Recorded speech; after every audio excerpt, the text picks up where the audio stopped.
A service of KIBMradio.com, the Internet's home for an all old-time radio.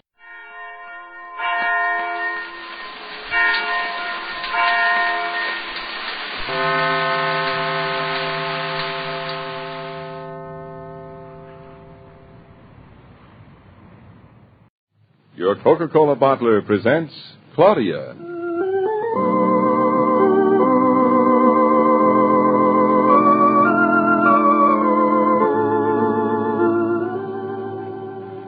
Claudia, based on the original stories by Rose Franken. Brought to you, transcribed, Monday through Friday, by your friendly neighbor who bottles Coca-Cola. Relax, and while you're listening, refresh yourself. Have a Coke.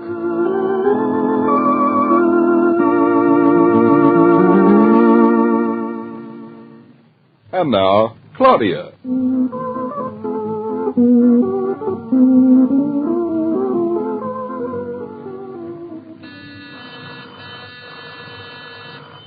Everything at once, eeny, meeny, miny, mo. Oh, Mom, is that you out there? It's me. Let me in. I can't. The phone's ringing. Well, just open the door. I let myself in. Oh, it's more complicated than that. Please wait. Claudia. Hello? Oh, David, I can't talk to you. Mom is out in the hall waiting to come in for dinner.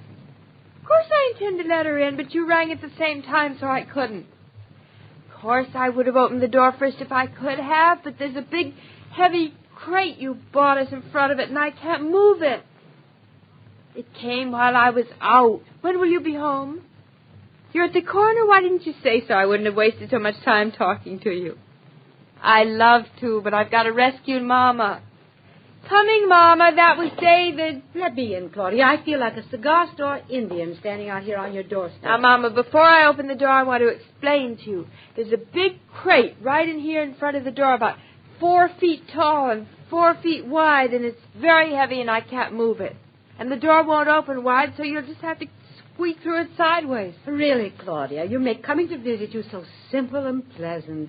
What's in the crate? I don't know, something David went shopping for yesterday. Now, I'll open the door as far as it'll go, but don't walk into it. All right, Claudia. It's only 6 inches. Well, how wide are you? More than 6 inches. You just have to hold your breath, Mama. What is that crate doing in front of the door anyway? I don't know that either. I was out shopping. When I came back, I could hardly get in the house myself. The elevator man must have let the crate in. Anyway, try it, Mama. Take off your hat and coat. If I take off my nose and hips, too, it still won't be enough. Here comes my foot. Now an arm. See, you're doing fine. Now take a deep breath and stand as tall as you can stand. That's how I did it. And try to imagine you're a noodle. Here I come. It's now or never. Ouch! Good, you made it. I'm a very squashed noodle. You look very rakish, Mrs. Brown, with your hair over one eye and the buttons open down the front of your dress. I'm exhausted. That crate better be worth the trouble. David went shopping for it yesterday, and he said it was his contribution to the running of the household, and I promised I wouldn't open it till he came home. He won't be able to come home. He's thicker than I am.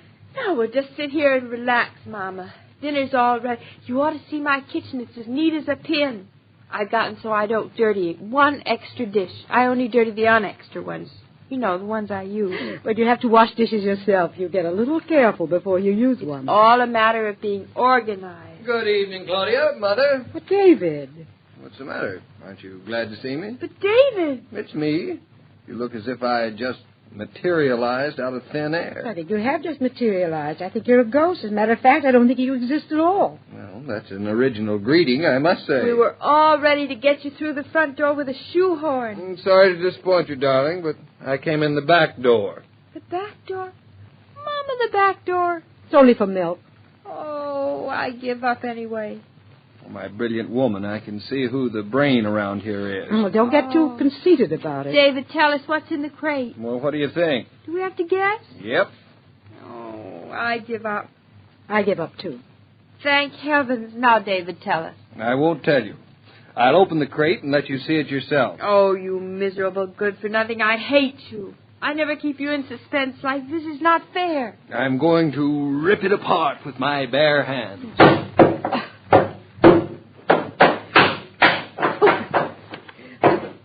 Claudia, you've gotten so important. Why, I knew David when he was a sweet little boy. Now look at him. That's what happens to the mama. When they get their own wives and their own homes, they think they're the only fish in the puddle. I'm the only brainy fish in this puddle. Conceited fish. David, I can start to see what it is. It's all white. And it's got chromium on it. Whatever it is, it looks terribly expensive. And for what it was, it's very cheap. This little object is going to completely revolutionize this whole household. It's a full-time maid. You're not so dumb, Mrs. Brown. That's almost what it is. A mechanical full-time maid. David, stop talking and open it. There, now. There, that does it. Now, all we have to do is to tear off the paper. I'll help you undress it. David, are you sure it's not a washing machine? Positive, but it's a relative.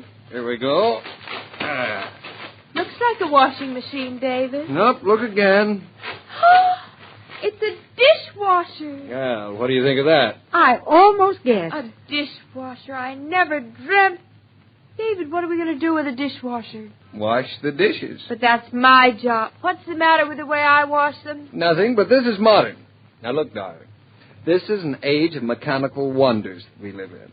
We may as well make the most of it. How come you didn't get a washing machine? All the ads say that the happy bride is the one who owns one. Clothes you wash once a week. Dishes 3 times a day. He really isn't so unbrainy, I'm Claudia. not so sure I could trust our dishes to this machine. How does it know what to do? It knows. That's what it's for. I see what she means, David. After all, it's only a machine. Only a machine. Well, I like that. Well, I'll have you know this machine not only washes dishes, but soaps, rinses, and dries them as well. I don't believe it. You don't, eh? All right. We'll connect it up and show you how it works. I've always managed to do them pretty well by myself. What happens, David, if in the middle of everything it changes its mind? It hasn't got a mind. Then how can it do the dishes in the first place? Doing the dishes doesn't take a mind. Well, I knew a woman once who had an automatic phonograph that never broke any records. It just chewed them up in little pieces and spat them out. What did this cost? None of your business. Listen to how he talks, Mama.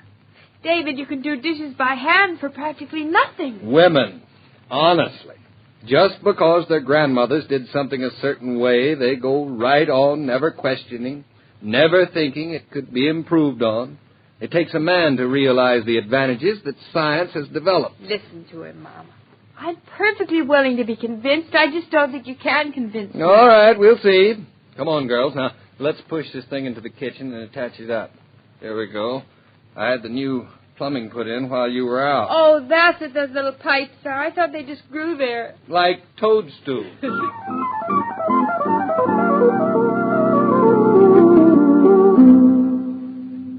David, is it going to work? We'll soon see, but I want you to keep one thing in mind. I think we can manage that. Now, I have installed this machine very rapidly. Of course, according to the directions. Exactly according, darling. But nevertheless, it was a quick job, so... I hope you noticed, Claudia. He's already making excuses. I noticed. But I always say that if something is good, it'll work no matter what. Hush up, you two. Now, Claudia, read the directions again and tell me what the next step is. Read the directions. You sound like a school teacher, David. Mama, why is it that when a man gets mechanical, he gets stuffy, too? Claudia, read the directions. The directions say that the next thing is to wash the dishes. Now, let me see. All right. Now, look carefully, Claudia. Hmm? Now, this metal basket, see Yeah, here? yeah. Now, this is where you put the dishes. And here are the glasses? Right, And here the silver. right. Now, before you start, you put in the soap right through here. Then you close the top, turn on the water, and that's all there is to it. You mean now we can take a walk, and when we come home, the dishes will be all washed and hung up to dry? Exactly.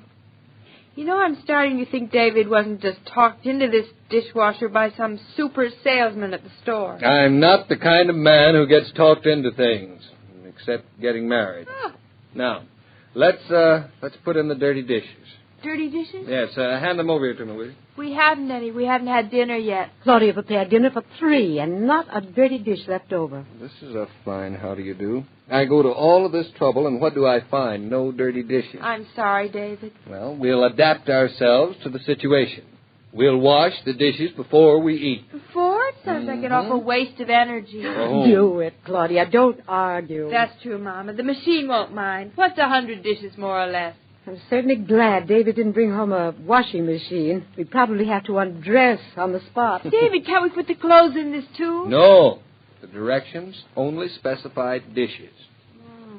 Now, in the plates go. Here we go. Yes. Put in a dozen plates, all right? And the glasses go right here in the middle. Put them carefully, David. Glasses break easily. Not in this machine, they don't. It's the last word. You'll make it self-conscious. Now then, put the silver in this little basket, darling. That's right. Yeah. And I'll pour in some soap. It all looks too simple to me. Mrs. Brown, don't you have any faith in the 20th century? Now then, we put down the lid and lock it like so. There we are. It's all ready to go. Do I turn the water on, David? Now let me take one last look at what the book says. Let's see. When lid is firmly closed, turn on water. Hot or cold? Hot. Well, hold on to your hats. Here we go. Oh, I don't dare look. What's happening, David? Here, you can peek through the glass top.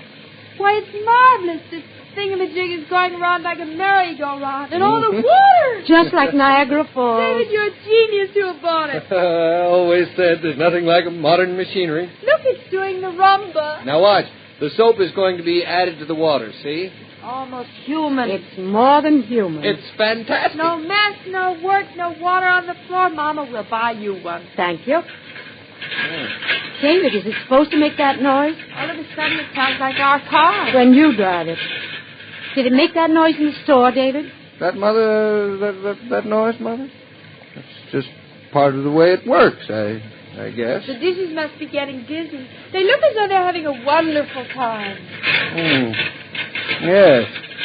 Yes, it does sound a little noisy to me. Or maybe we'd better switch it off. In the middle of everything, oh, no, we can't. It'll have a nervous breakdown. You know, it is possible that something has gone wrong. David, look, it's not doing a rumba anymore. It's jitterbugging. It looks as if it's going to run away. I think something might be stuck inside. Maybe I'd better open it and see. Did the directions say it's all right to open it? I don't see how it could possibly hurt. Maybe you better just switch it off. I don't think you can switch it off until it's gone through all three stages. I'll just open the top a little and see if anything. Be careful, David. Don't put your head in. Now stand back, you two. Don't look so nervous, Mother. Nothing's going to happen. Oh, what could possibly happen? Such an intelligent machine. All right. All right, now. Get ready. Here we go. There you are. I've got soap in my eye. The dishes, David. They're going to jump out. Oh, I can't look. We can't get it shut. Move aside. I'll help you. Hurry, Mom, Will. Claudia, hold the glasses down. Jack, here comes the silver. The top's stuck. David, I'm getting dizzy going on with the glasses. I'm turning off the faucet. Don't touch a thing, Mother. Don't touch a thing. The direction says to leave them on. Find time to remember them. Men and machines. Give me the old-fashioned way. My kitchen was so clean and dry. But, darling, look. It's working beautifully. The dishes are immaculate. David, they were before we started. Well, they're more immaculate now. And you're getting your floor washed in the bargain. Darling, don't apologize. I love this silly machine. Just close the top. I'm trying to. Hey, Mother. Mother, come on in. The water's fine.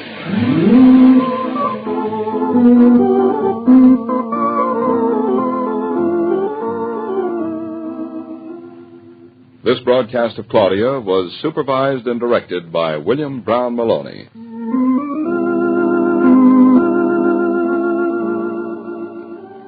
Even when they're noisy and unruly, you love to have your children's friends in the house because you know that the homes children enjoy are warm, friendly, happy places. Well, there's one sure way to attract the young generation, and that's to keep plenty of Coca-Cola in the refrigerator. How they aim for the icebox the minute they enter, and how they go for those frosty bottles. As a matter of fact, you'll attract folks of all ages if you remember to keep your refrigerator well stocked with Coke.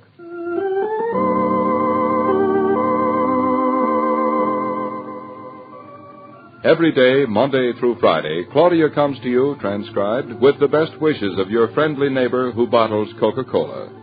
So listen again tomorrow at the same time. And now this is Joe King saying au revoir, and remember, whoever you are, whatever you do, wherever you may be, when you think of refreshment, think of Coca-Cola. For ice-cold Coca-Cola makes any pause the pause that refreshes.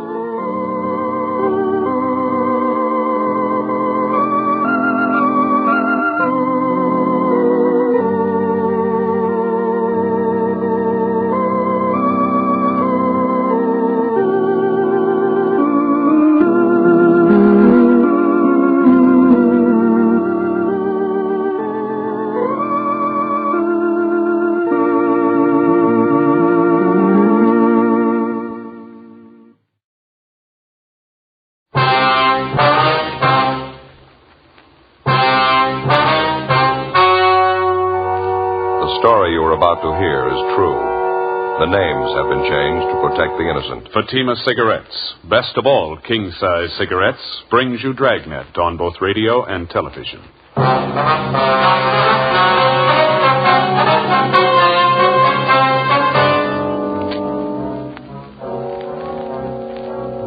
You're a detective sergeant. You're assigned to homicide detail. A woman is found dying in a vacant lot. Her identity unknown. Your job? Investigate. Compare Fatima with any other king-size cigarette. Yes, compare Fatima with any other king-size cigarette. 1. Fatima's length filters the smoke 85 millimeters for your protection. 2. Fatima's length cools the smoke for your protection. 3. Fatima's length gives you those extra puffs, 21% longer than standard cigarette size. Fatima gives you more for your money. And in king-size Fatima, you get an extra mild and soothing smoke, plus the added protection of Fatima quality. Buy Fatima in the bright, sunny yellow pack.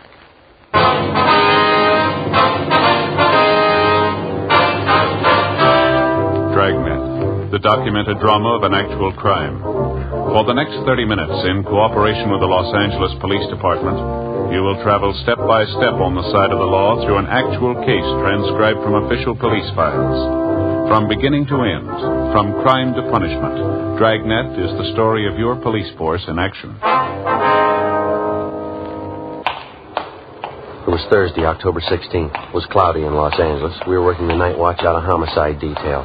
My partner's Frank Smith. The boss is Captain Lorman. My name's Friday. It was 9:48 p.m. when I got to Georgia Street Receiving Hospital, Dr. Hall's office.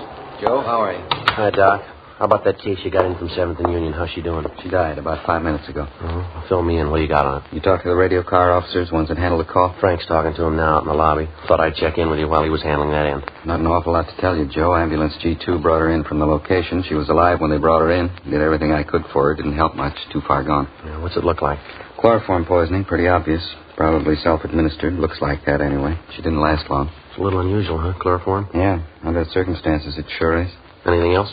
How do you mean? Well, any probable causes? Any marks on her? No, a little scratch on her wrist. That's about all. Where you got her now? Can we look at her? Yeah, bag number 3. Come on. All right. Ed Barrett called us, asked us for help. It's a rough night, huh? Yeah. Traffic went crazy tonight. Dozen cases in the last 2 hours. Couple of homicides, too. Busy night.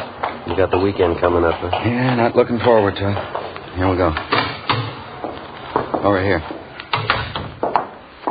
Chloroform sure hangs on, doesn't it? Sure strong. Notice the burns around her mouth, the nose, discoloration. Well, who is she? Any idea? We got her down as Jane Doe. You're going to have to take it from there. Understand the radio car officers couldn't identify her. Apparently pretty well off, huh? Nice clothes. Seems to be well kept. I'd say so. Expensive jewelry there. The rings, wristwatch. A little strange for a probable suicide, isn't it? Looks like she took good care of herself. Hair all done up, fingernails. About how old, would you say? Not more than 35. Just about that. Here's the chart on her. Time arrival, 9:38 p.m. from southwest corner of 7th and Union, vacant lot. Reason for call, possible drunk woman down. Jane Doe, number 4. Female, Caucasian, approximate age 35. Weight 128 1/4. Height 5'4". Brown hair, hazel eyes. Listed as Nordic descent. Probable suicide. That's it. Okay, Doc, thanks. I better look up Frank, see what he's got, huh? Okay. Haven't notified the coroner yet. You fellas want to take care of that? Yeah, sure, we'll call him. About all we can do unless we find some relatives to notify, huh? Joe? Yeah, Frank. Oh, hi, Doc. How are you? Frank, looks like you're losing weight. Yeah, 4 pounds in 2 weeks. Not too bad for me, anyway. What'd you get, Joe? Chloroform poisoning. Probable suicide. Find out who she is? I got to get back to my office. If there's anything I can help you with, come on back. You're right, Doc. Thanks very much. Okay. How about it? Any identification? No, I talked to the fellas that took the call. Unit 182 was a routine call. 390W down. They couldn't find out who put the call in. Said they found her in a vacant lot lying over against the side of the building. Yeah. They said she looked like she'd been drinking. Then they got a whiff of the chloroform. And they found this empty container by her side. Here. Yeah. It ties in. They were careful handling it. Anything else? Well, while they're waiting for the ambulance, they talked to some of the people in the neighborhood. They couldn't tell them anything about the woman. The building they found her next to is a vacant store. No identification on her at all? No, nothing. No purse or wallet. I checked missing persons. No one of her description reported. Fellows who handled the call said they went over her clothing. No marks of identification. Better notify Leighton Prince, huh? Maybe they can identify her. I already called him, Joe. Looks like probable suicide. Sure, a new twist, though. Chloroform rope. Hasn't figured out. What do you think? I don't know. No violence committed on the body, no indication of robbery. She had a wristwatch on, rings, too. Wouldn't figure anyway. Chloroform angle. Yeah. No other physical evidence out there, huh? I mean, besides the chloroform container? Nothing else besides a handkerchief. Yeah, a plain white handkerchief, chloroform on it. They found it next to the body. It's the only thing that doesn't fit 100%. What do you mean? It's a man's handkerchief. 10:25 p.m. Frank and I took the dead woman's clothing, the handkerchief, and the almost empty container of chloroform and drove back downtown to the office. We dropped off the clothing and the handkerchief at the crime lab to be processed for possible identifying marks. The chloroform container was taken to latent fingerprints for examination. The following morning, the body of the unidentified woman was taken to the county morgue for posting.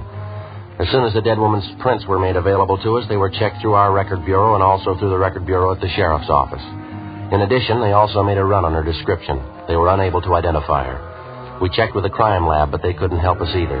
A detailed examination of the dead woman's clothing failed to yield any leads as to her identity. Latent prints didn't have any better luck with the chloroform container. The only prints they found on it were those of the dead woman. Meantime, the morning papers had picked up the story and given it front-page billing. 11:16 a.m. How's that again, Doc?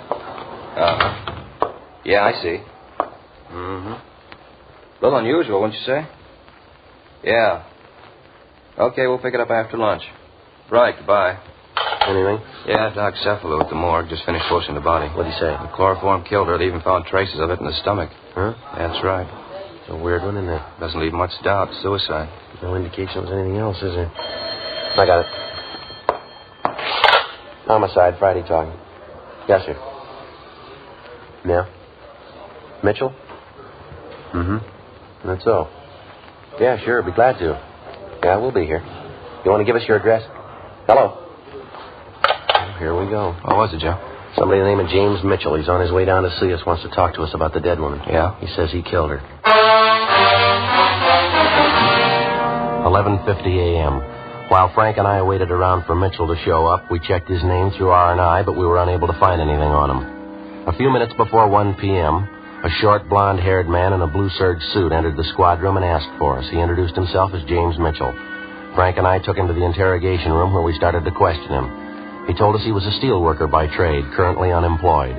He said he was originally from Alabama, that he'd been in California for approximately 2 years. After that, he lapsed into silence. We tried to question him about the dead woman, but we made little headway. The only admission we could get from him was that he killed the woman. Outside of that, he refused to say anything. Now, how about it, Mitchell? What's the trouble? You called us, volunteered a confession. You said you killed a woman. You wanted to tell us a story. Now, why don't you answer our questions? Jim, how about it? Aren't you feeling well? You want us to call a doctor? Jim? You're not giving us much of an out, mister. You volunteered to make yourself a suspect in this thing. You say you killed a woman. Now, why don't you answer the questions? We can't keep this up forever. You ought to know that. You haven't answered a question almost an hour now. Look, if you're not going to talk, Jim, there's only one thing we can do. We're going to have to book you. Mitchell? Is that what you want? Go ahead and book me. I killed her. Go on, book me. Well, why can't you tell us the story? Now, you admit you killed a woman. Why won't you tell us about it? Why should I? I killed her. That's all you have to know. You said on the phone you'd tell us the whole story, didn't you? Now, what made you change your mind? You got the story. I killed her. All there is to it. You know better than that, Mitchell. You know the woman very well? No, not very well. What was her name? Mary. Mary what? Mary, that's all. I met her in a bar. I didn't know her well. I killed her. That's all you got to know. I had to. Why'd you have to, Jim? I don't have to tell you. I had a reason. Good reason. Robbery? I don't have to say. You have a fight with her? Lover's quarrel? Maybe. What's the difference? Now, this bar where you met Mary, that in downtown L.A., was it? Yeah, it's downtown. She had it coming. I'm glad I did it. Not worth much, huh? She was when I met her. Well, what happened? She go off the deep end? Guess so. What's the difference? She's dead.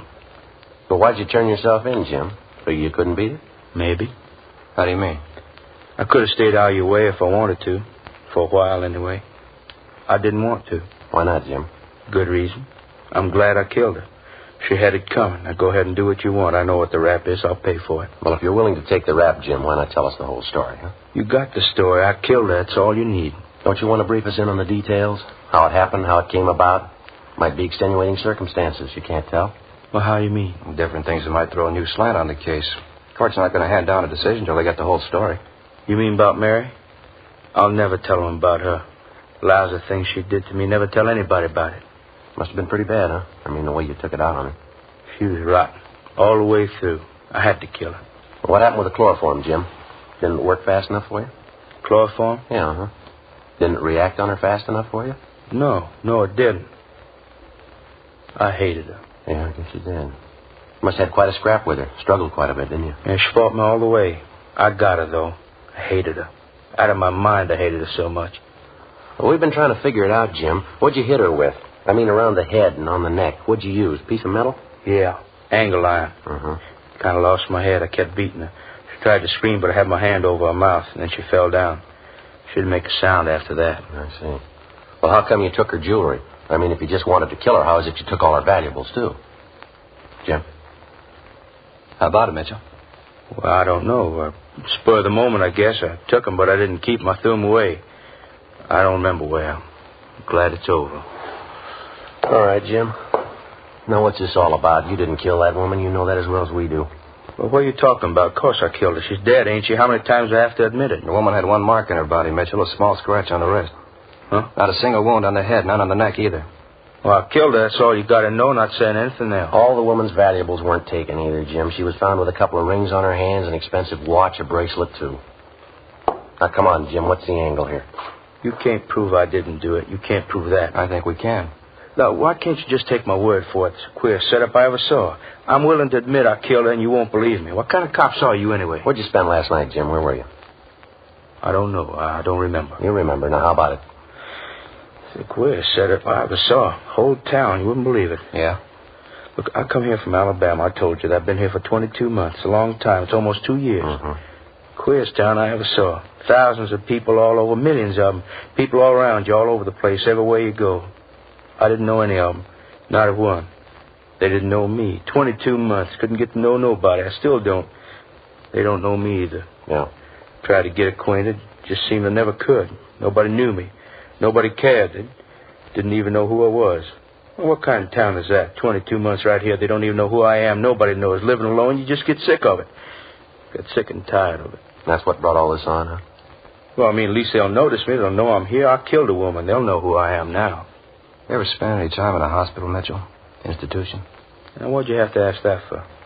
Just because I want to know people, want to notice me? That doesn't make me crazy. Can't be alone all the time. You got to have somebody notice you. Were you ever in an institution, Jim? Just once, only a couple of months. It wasn't anything. Look, can't you just forget what I said? I mean, I told you I killed a woman. The papers are going to be out pretty soon, pictures and things, probably a big write-up. Yeah.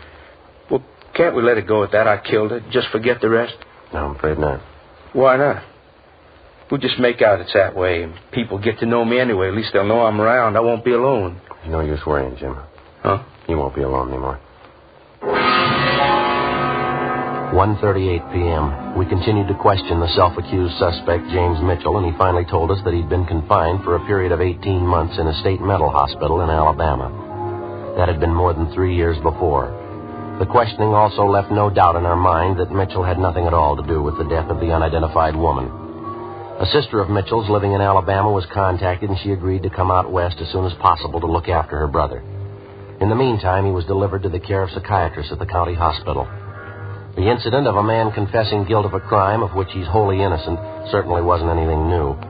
Like police officers all over the country, all over the world, we've come to accept it as almost a routine part of a criminal investigation. Most of the time, the would-be criminal's suffering with mental trouble. Sometimes it's a thirst for notoriety. In any event, they all have to be checked, every one of them. It means time, trouble, and money. Hours of cautious interrogation. More hours of checking stories that have basis only in the imagination of a sick mind. They slow the investigation, they waste hundreds of man-hours, but like anonymous leads or would-be witnesses, they can't be ignored. It's part of the job.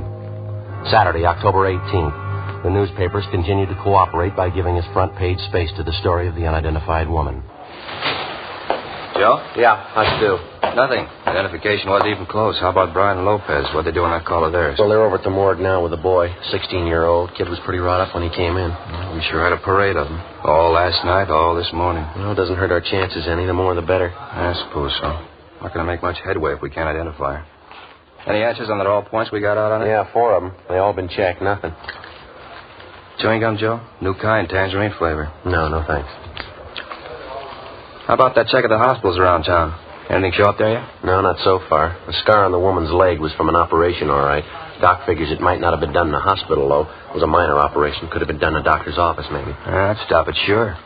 Tough enough checking hospitals for a record of the operation. Next to impossible to check every doctor in town for it. Well, even then we could miss.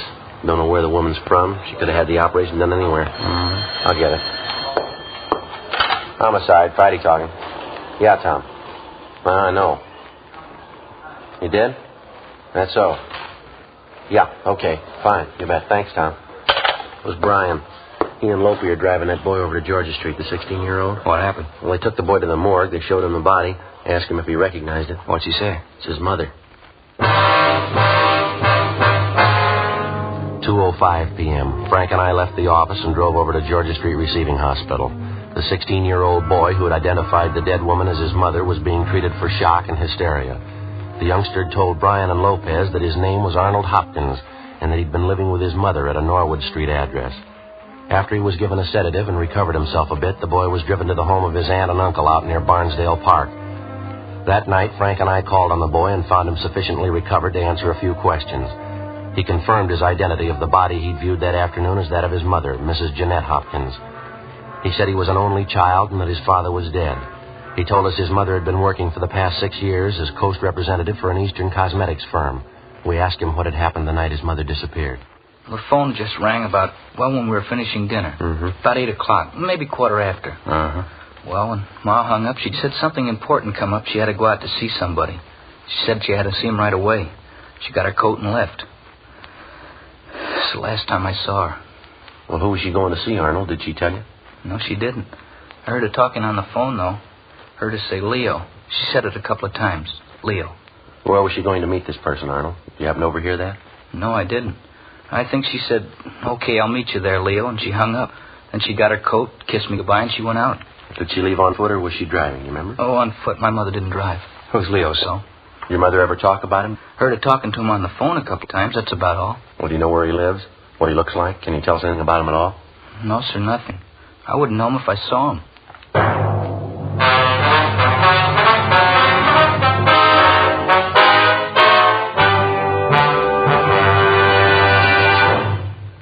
You are listening to Dragnet, authentic stories of your police force in action.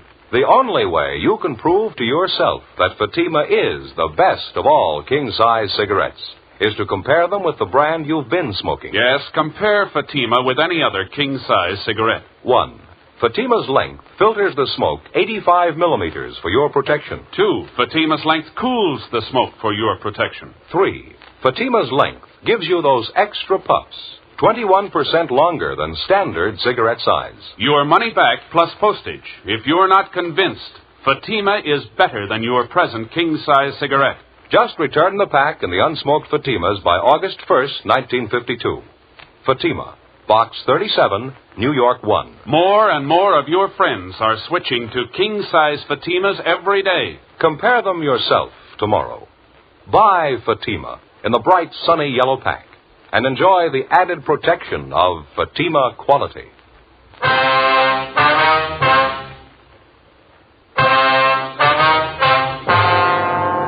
Saturday, October 18th, 8:30 p.m. Frank Smith and I continued interviewing the dead woman's son, 16-year-old Arnold Hopkins. The big lead pointed in the direction of the man known as Leo, who telephoned Mrs. Hopkins Thursday night, little more than an hour before she died, and made an appointment to meet her. It was a good lead, but it didn't go too far. All the boy could tell us was that the man's name was Leo. He'd heard his mother address a man by that name on the telephone several times, but that was the extent of it. He didn't know Leo's last name. He didn't know where he lived. He had no idea where his mother was to meet the man the night she died. We talked to the boy's aunt and uncle, the dead woman's brother and sister-in-law, but they couldn't help us either. Frank Smith and I obtained a list of all of Mrs. Hopkins' friends and business associates known to the son and the aunt and the uncle. We spent the rest of the weekend checking with them. Most of them gave us pretty much the same story. Mrs. Hopkins was well-liked and well-respected, both in her business and private life. She was devoted to her teenage son. She didn't drink, and socially her behavior was beyond question. She attended church regularly. She was active in several women's clubs engaged in social and religious work. None of the people we talked to could think of any reason that she would want to end her own life. All of them denied any knowledge of the man known as Leo. Monday afternoon, October 20th, Frank and I had another meeting with the victim's son, Arnold Hopkins. We had him check over the personal effects found on the body. Yes, sir, that's hers. The other ring, too. How about this bracelet, son? Yes, sir. She always wore that. My dad gave her to her, I think. When he was alive, I mean. She always wore it. Mm-hmm. Now, the wristwatch, 2 rings, the bracelet, and this lapel pin here. That's about it, son? Yes, sir, I guess so. You have her necklace, too. How's that? My mother's necklace. She was wearing it that night. She had it on when she left the house. Didn't you find it? What kind of necklace is it, son? What's it look like? Oh, it's made like the bracelet is. That one there. Mm-hmm. See, the two of them go together to set.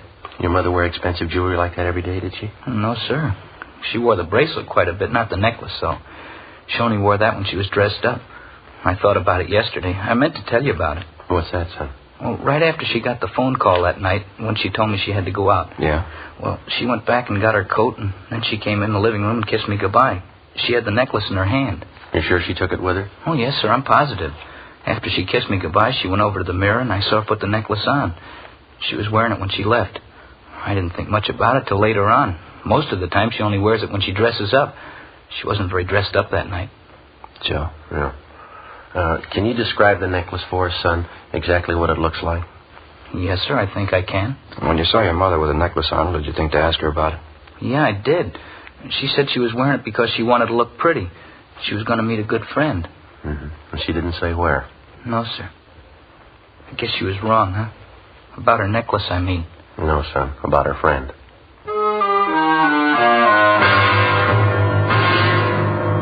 Monday, 3:18 p.m. We got a description of the necklace from the Hopkins boy, confirmed it with his aunt and uncle, and then we double-checked it at the jeweler's, where it had been purchased.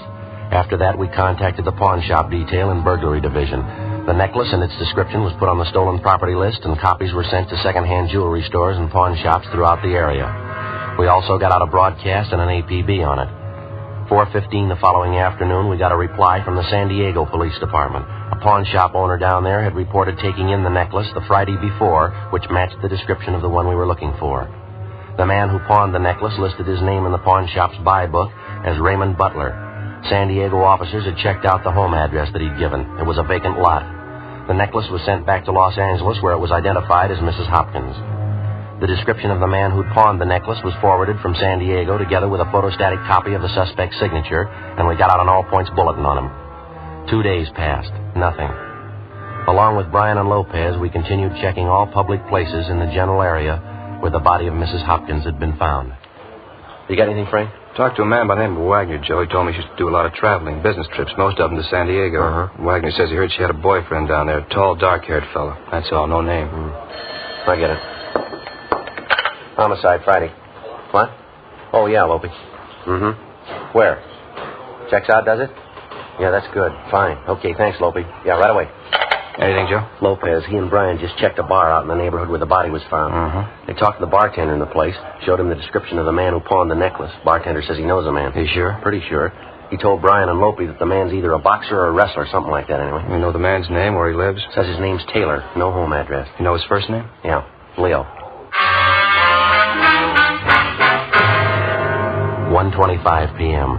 After interviewing 4 other people who were in the bar the night of Mrs. Hopkins' death, Lopez and Brian checked back in at the office.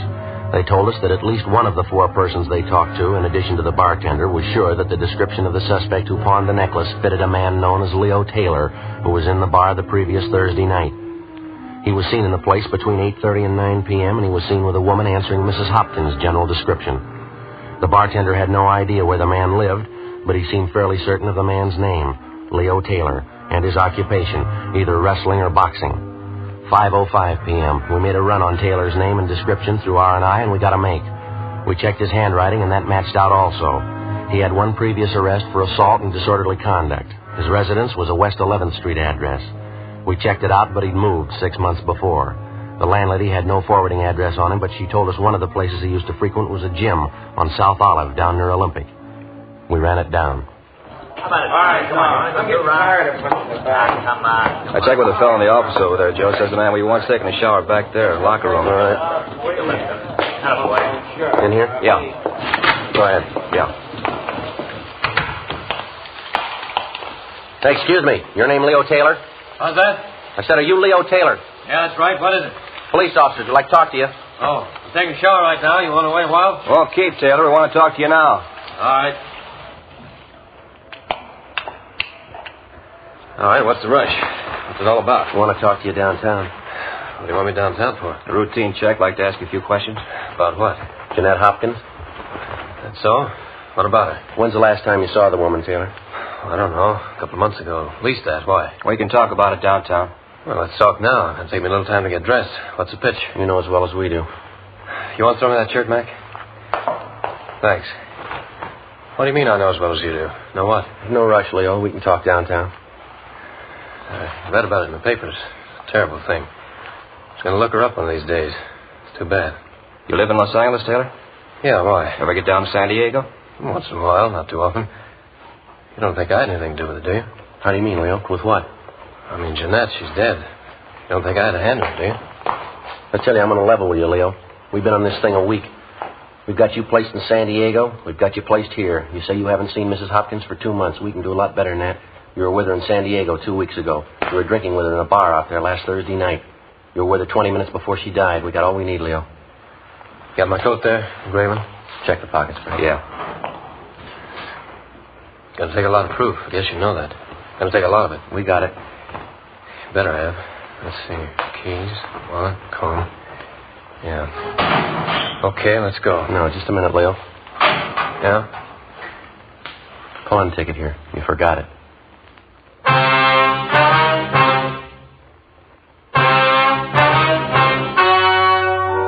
The story you have just heard was true. The names were changed to protect the innocent. On January 28th, trial was held in Superior Court, Department 89, City and County of Los Angeles, State of California. In a moment, the results of that trial. Now, here is our star, Jack Webb. Thank you, George Fenneman. Friends, there's not much I can add to what you've already heard about Fatima's. If you smoke them, I know you'll agree with me that no other king-size cigarette can match Fatima quality. Now, if you haven't tried them yet, prove it to yourself. Buy a pack and give them a try. I wish you would kind of check up on what we've been telling you. Compare Fatima's with any other king-size cigarette. You'll like Fatima's better flavor and aroma. It's extra mild and soothing smoke. You'll find Fatima gives you more for your money. Yes, sir. In Fatima, the difference is quality. Buy a pack tomorrow. Fatima.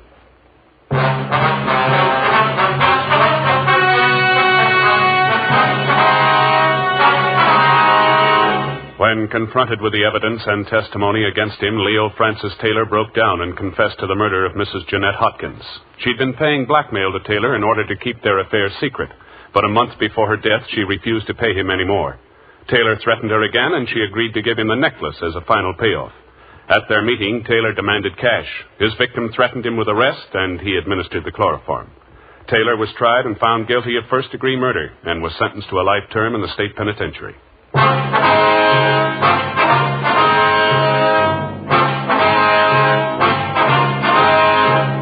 You have just heard Dragnet, a series of authentic cases from official files.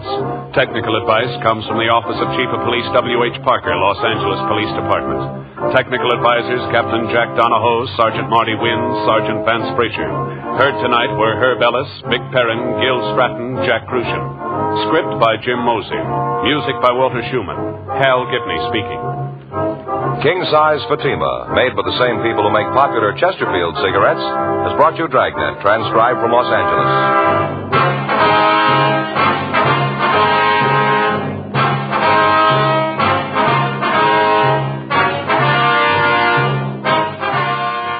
Each Thursday night, it's Counter Spy on NBC.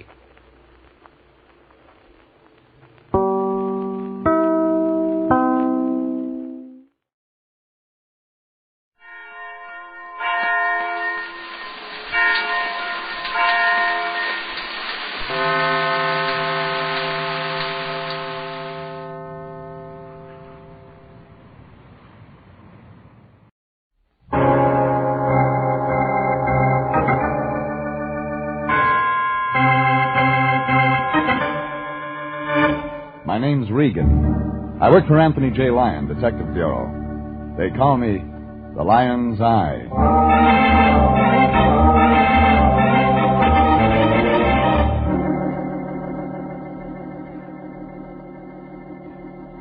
Sunday at 8:30, and CBS brings you Jeff Regan, Investigator, starring Frank Graham as Regan, with Frank Nelson as Anthony J. Lyon. So stand by for mystery and suspense and adventure in tonight's transcribed story, No Sad Clowns for Me.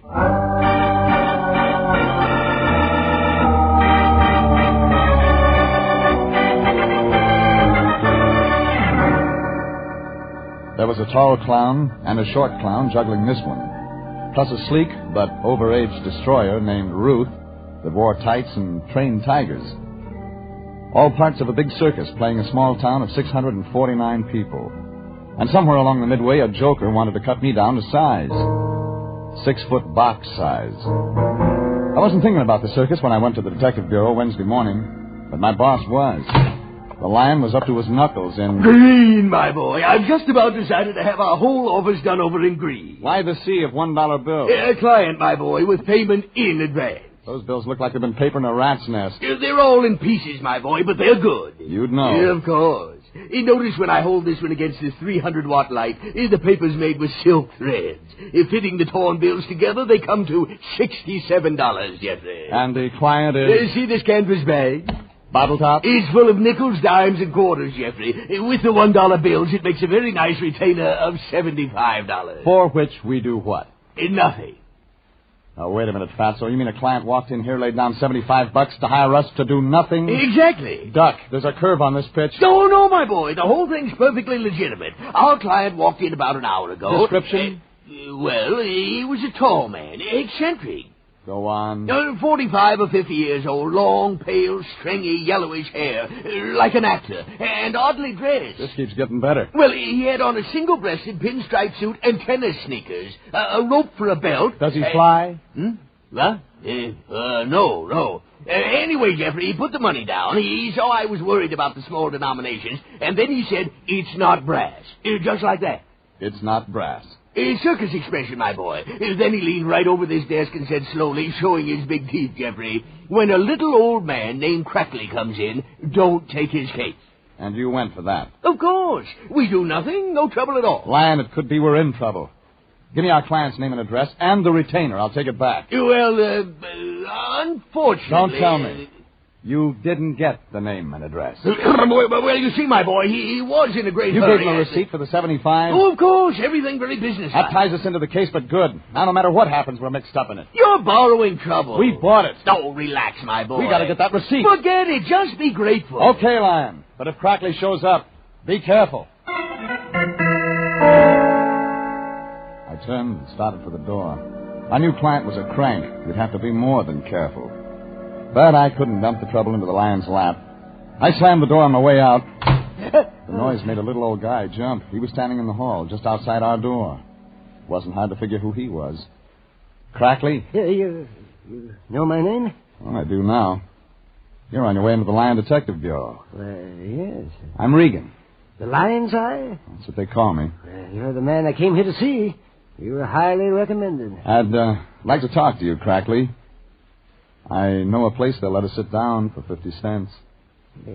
I could use a drink. I thought maybe. We went to Dugan's bar. Crackley was a little guy, but smart, almost sharp.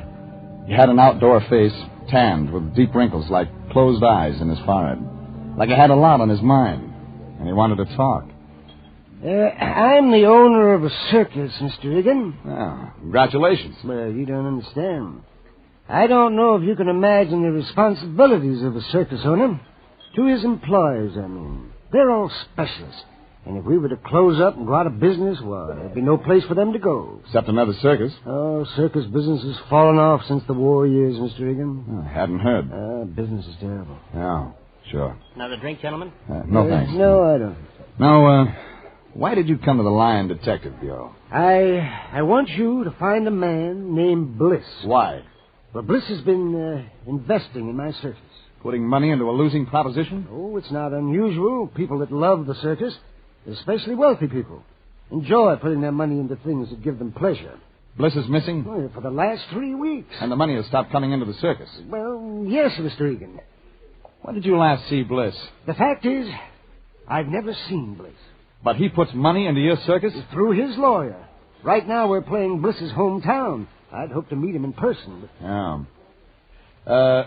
What would you say, Mr. Crackley, if I told you a strange man came into our bureau this morning and paid us not to take your case? What? Someone's following me? Well, I don't know, but... Yeah. Yeah, Mr. Crackley, someone's following you. Mr. Regan, what are you looking at? You mean, what is it looking at us? Where? Stay put. I'll be right back. I ran to the window. The face that had been peering in at us whipped out of sight. A couple of winos in Dugan's door cost me 2 or 3 seconds getting out, and that was enough. When I got to the street, it was empty.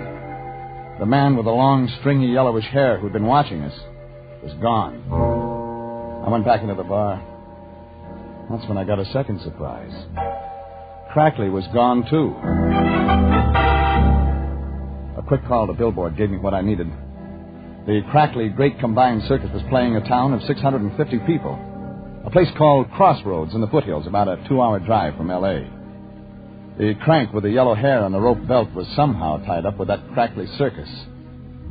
Yellow Hair had the Lion's signed receipt. I had to get it back.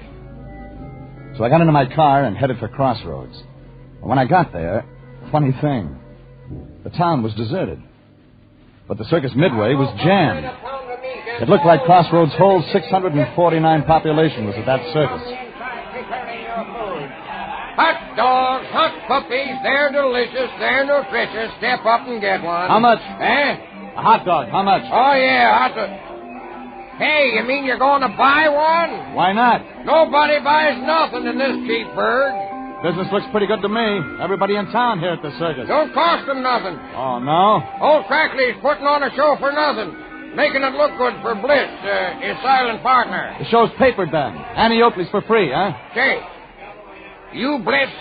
And if I am? I ain't said nothing. Yeah. How much for the hot dog? 2 bits. I paid for the hot dog, walked along the midway asking questions wherever I could get an answer. It's like the dog peddler had said. Crackley had papered the house, bought tickets for everyone in town to guarantee business.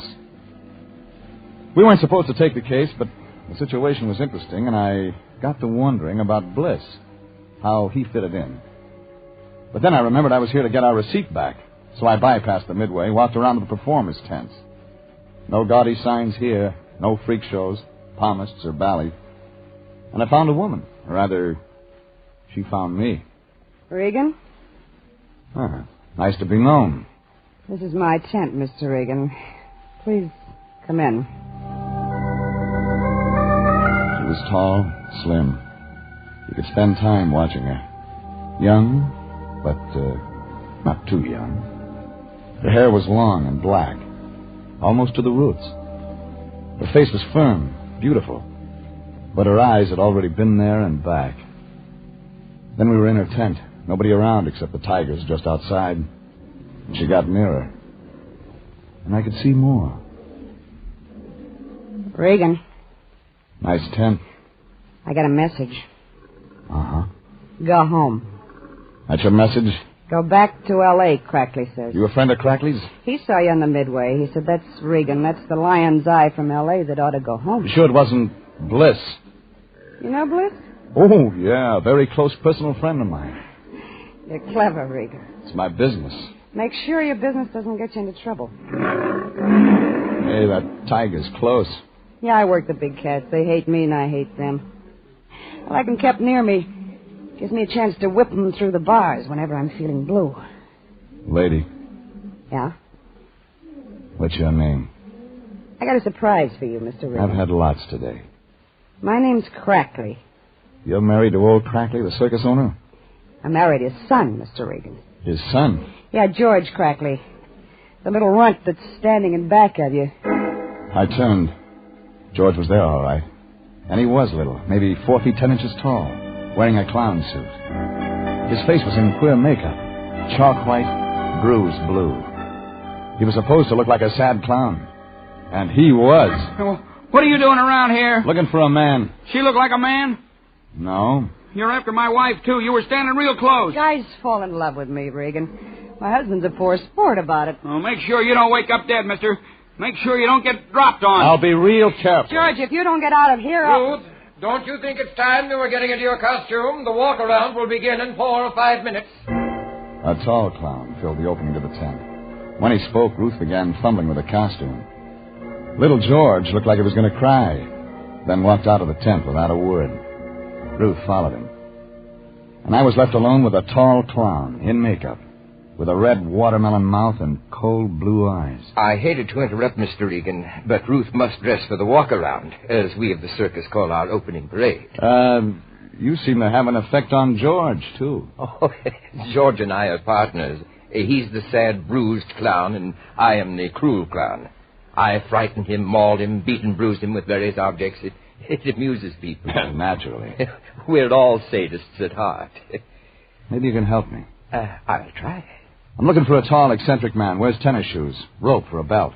Has long, stringy, yellowish hair, you know him? I said, do you know him? Of course. That would be Mr. Bliss. Where can I find him? As a matter of fact, Mr. Regan, I have a message for Mr. Bliss. He wants to see you. Oh? Who will I say sent me? Just the cruel clown. He'll know who you mean. Where do I meet Bliss? At his home. I'll tell you how to get there. He did. I got into my car and started the drive to his shack. I'd meet him on his own terms at his place.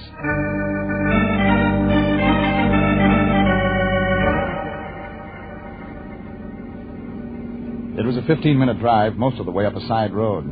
I was almost there when a car pulled into the side road behind me, coming up fast, its headlights growing in my rearview mirror. I pulled over to let the speedball pass. He began to cut in on me. The trailer he had hitched on sideswiped me. I felt myself go against the steering post. Then I didn't feel anything for a long time.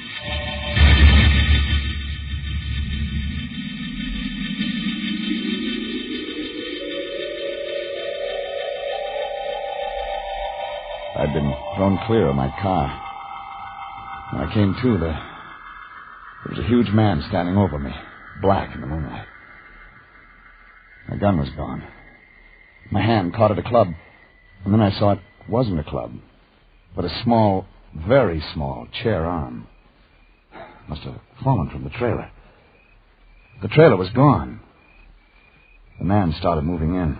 Well, sweetheart. Stand back. Coming to, sweetheart? Get back. I got your gun, baby. I'm Logan, chief of police at Crossroads. Maybe I ought to take you into custody for reckless driving. Logan, I'm a private detective from Los Angeles. Well, why don't you get up from the ground and tell me about it? Here. Yeah, thanks. Somebody ran me off the road on purpose. I think I know who. That's so, sweetheart? That's not all. There's something phony about that circus play in your town. Ain't no circus around here. You're real funny. Fact is, I'll make you a bet, baby. You can't show me no circus around these parts. You seem sure of that. Give you 20 to 1. Let's go take a look. All right. We drove in his car to the circus lot. When we got there, we saw the lot was full of color. All of it moonlight. Vacant. Not a candy wrapper. The crackly great combined circus was gone. As though it had never existed.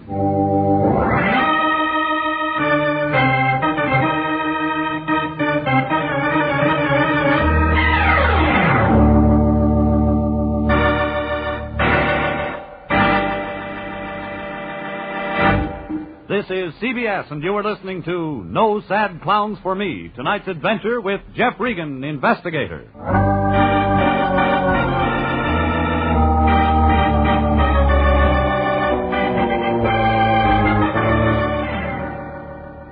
It started bad, and it got worse. The lion had us balled up in it like a cat in a fish line before I even heard of the case. Then I took over. I did fine. Trying to get our receipt for $75 back, I got myself run off the road near the town of Crossroads, got my car smashed up. Then the chief of police told me that the crackly great combined circus where I'd spent an hour wasn't there. And it wasn't. The chief of police thought this was real funny. Where'd the circus go, sweetheart? L.A., probably. You're kind of slick. Couldn't have been gone more than an hour. Look at those filled-in post holes. You're a real bright fella. And I know why it left in such a hurry. Oh, you city fellas are Real sharp like. The circus left because of a guy named Bliss. You know about Bliss. Bliss was putting money into a circus, not taking any out. Keep talking. Bliss gets tired of this, slaps an attachment on the circus. Crackley pulled the show out before it could be served. Yeah, you're real smart. You'd better come along with me, sweetheart. We better have a little, talkie. It hit the bullseye, and I got more than I bargained for. It seems Bliss had no friends, except Logan, who, being the local legal eagle, was also appointed by Bliss as his lawyer, having full power of attorney. Now Logan was ready to talk. Bliss, now, he ain't no dummy. He was in the circus himself years ago, before he got wise and made a lot of dough in plumbing fixtures. No money in show business, sweetheart. They tell me. Now, Bliss, he ain't old, but he's kind of funny. All of a sudden, he wants to... invest in a circus. His old love. But he also wants to make some money out of it. Oh, Bliss, he likes money. He married a circus gal years ago. Left her because she was draining away his salary. How much money did Bliss put into the Crackley circus? Well, baby, Bliss bought in deep enough to own, 49% of the show. Bliss isn't getting any money out of his investment, so he slaps an attachment on the show. Crackley gets wind of it, pulls the show out. You were right up to there, sweetheart. Talk, Logan. I got a note from Bliss just this afternoon. Told me to lift the attachment order. It was a real happy note. Where's Bliss now? Honest, baby, I don't know. He's queer. He's just gone. Bliss skipped out on his wife. That can't be his real name. No, I can't tell you much. Promised Bliss I wouldn't, but his name used to be Elmer C. Bickle. You got a phone, Logan? Here you are, baby. But get the charges. I was getting an idea. Another reason for the show's moving. One thing was sure. Bliss was in it up to his ears. It was 2 a.m. now, and I got the lion at home.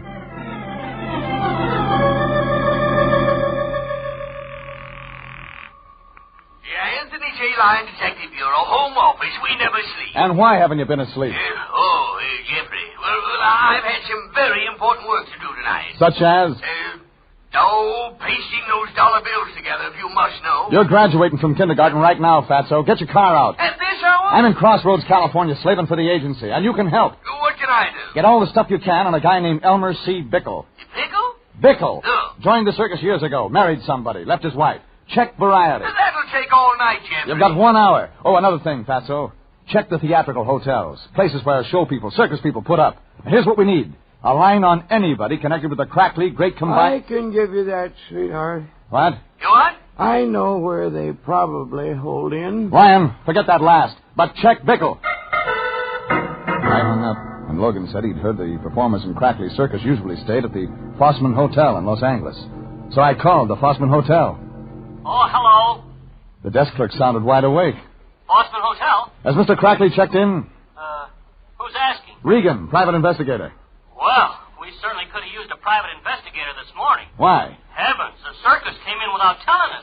Everybody's so upset. You better make sure they pay in advance. Oh, well, Mr. Crackley paid everything in advance. He has the finest suite of rooms. But there's such confusion. I just don't know what to do. You wouldn't.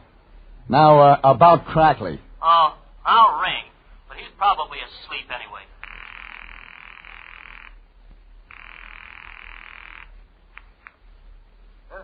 Hello? Crackley, this is Jeff Regan. Oh, Regan. Why did you run away? I don't know. Well, I mean, we had to leave because we were so low on funds that the sheriff's office is going to tax the show. We heard of the order and left town to leave their jurisdiction. Yeah, sure. Well, your worries are over, Crackley. I've found Bliss for you. Bickle, too. Oh, no, it's impossible. Well, I mean... Yeah, I know what you mean. It hit me. The circus was making money. Crackley had paid his hotel bill in advance. Fine suite of rooms. Why, he'd probably been keeping a double set of books, cheating Bliss. I got Logan, got in his car, and drove back to the deserted circus lot. We drove fast. The circus had pulled out in the middle of the night for another reason.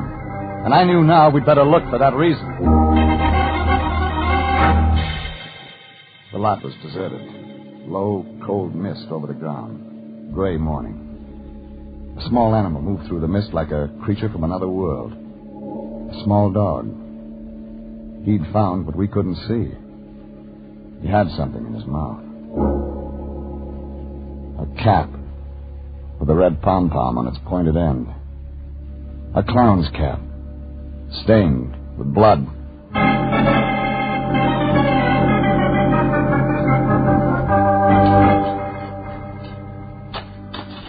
Logan had men digging within minutes. One of the filled post holes seemed larger than the rest. This was it. We found him, Mr. Regan. Yeah. Let me see his face.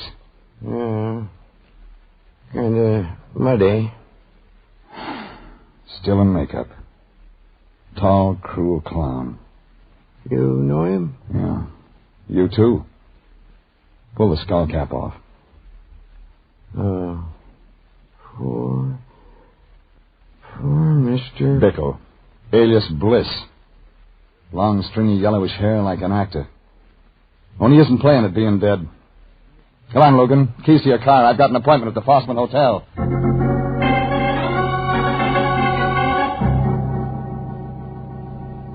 I took Logan's car, made the 2-hour trip back to L.A. I phoned the Lion as soon as I hit town. I got the complete rundown on Bickle. Then I went to the Fossman Hotel.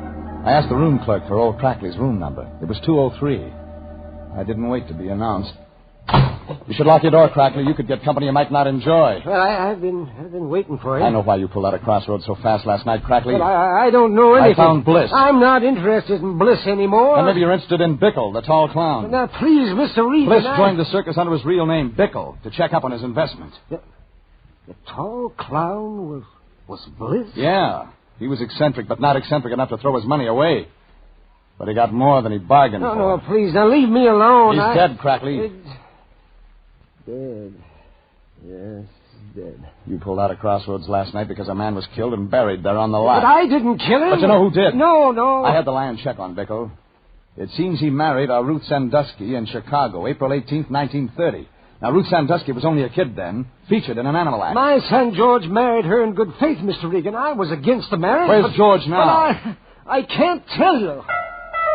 I left him in Crackley's suite of rooms, checked the front desk for George's room. Was told he lived in his own small trailer. But when he was in town, he always parked it down by the circus warehouse. That's where I headed.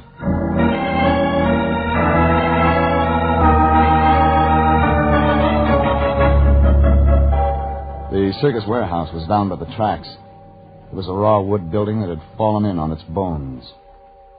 Most of the circus trucks had unloaded. Things were pretty quiet. I got out of the car, walked around. The rear of the warehouse was parked a small trailer, beat up. The one that had forced me off the highway near Crossroads. Inside, I found Ruth. Ruth Sandusky. Regan. Married Elmer C. Bickle in Chicago, April 18th, 1930. You're a real bright-eye. You kind of like being married, don't you, Ruth? So much you get married twice.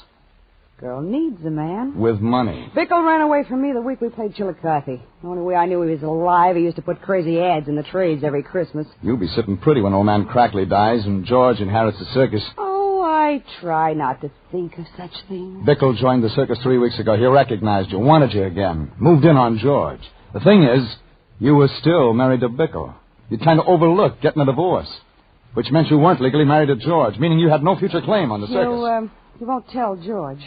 I'll make it worth your while, Mr. Regan. Trouble is, lady, George saw Bickle, the new clown, moving in on him. And easily, too. You were afraid to hold Bickle off, afraid he might yell bigamy.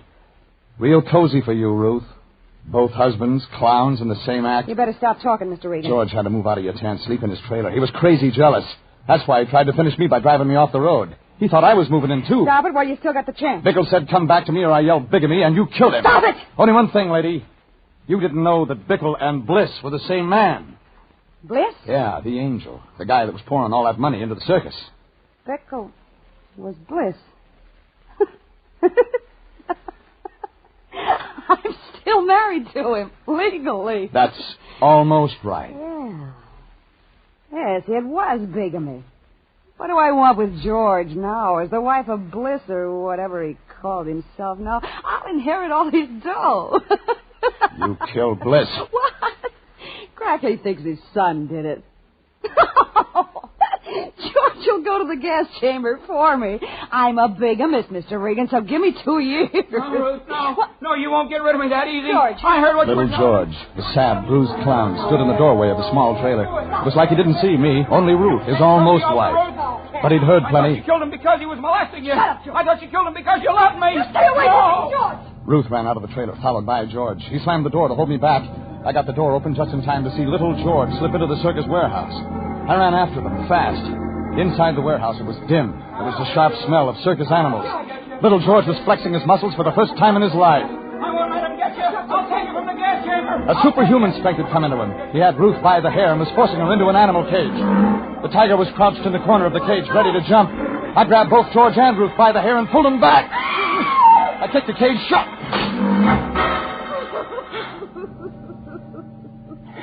Why didn't you let me finish? Sorry, George. The state will want witnesses when Ruth finishes her act. In the gas chamber.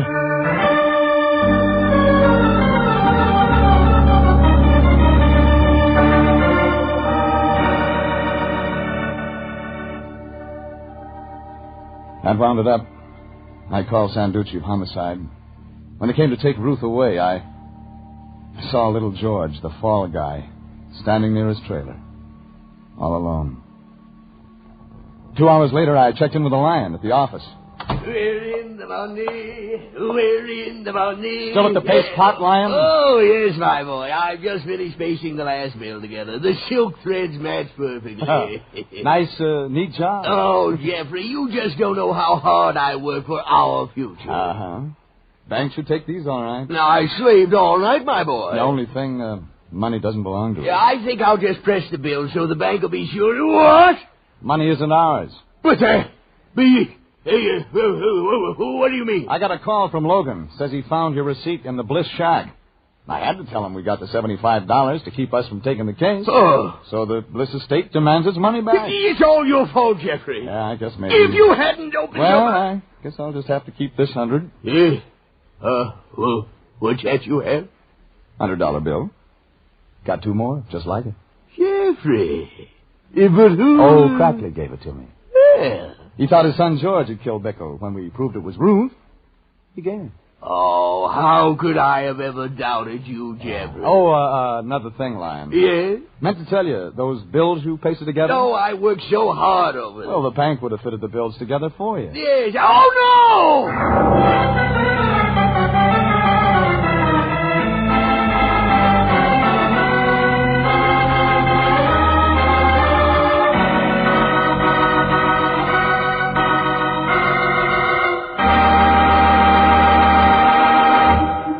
Jeff Regan, Investigator, is written by William Frug and Gilbert Thomas, directed by Sterling Tracy, and stars Frank Graham as Regan with Frank Nelson as Anthony J. Lyon. Original music is by Dick Arant.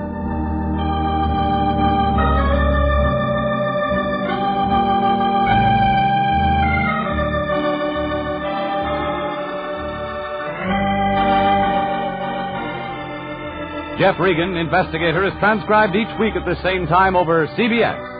Bob Stevenson speaking, and inviting you to be with us again next Sunday at 8:30 for more suspense and mystery and adventure with Jeff Regan, Investigator.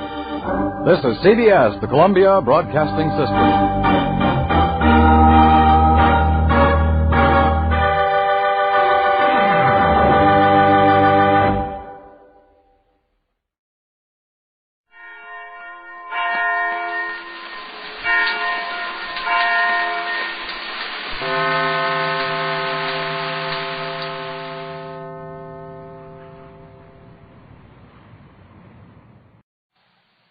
Ladies and gentlemen, you may now read Dragnet every day on the comic page of your favorite newspaper.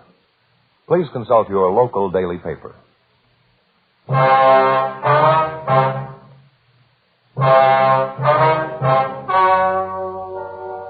story you are about to hear is true. The names have been changed to protect the innocent. Fatima Cigarettes. Best of all, king-size cigarettes brings you Dragnet on both radio and television.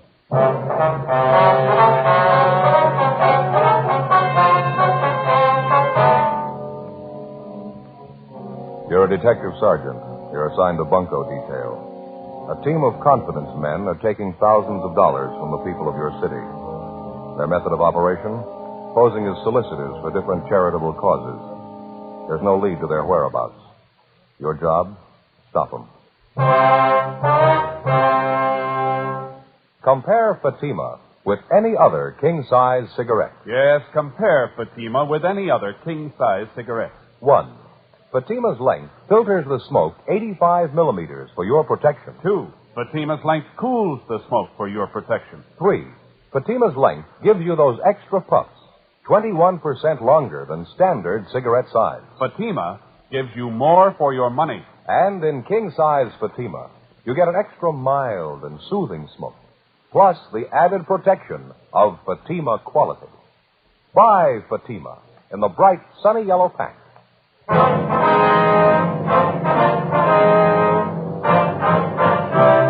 Dragnet, the documented drama of an actual crime. For the next 30 minutes, in cooperation with the Los Angeles Police Department, you will travel step by step on the side of the law through an actual case transcribed from official police files. From beginning to end, from crime to punishment, Dragnet is the story of your police force in action.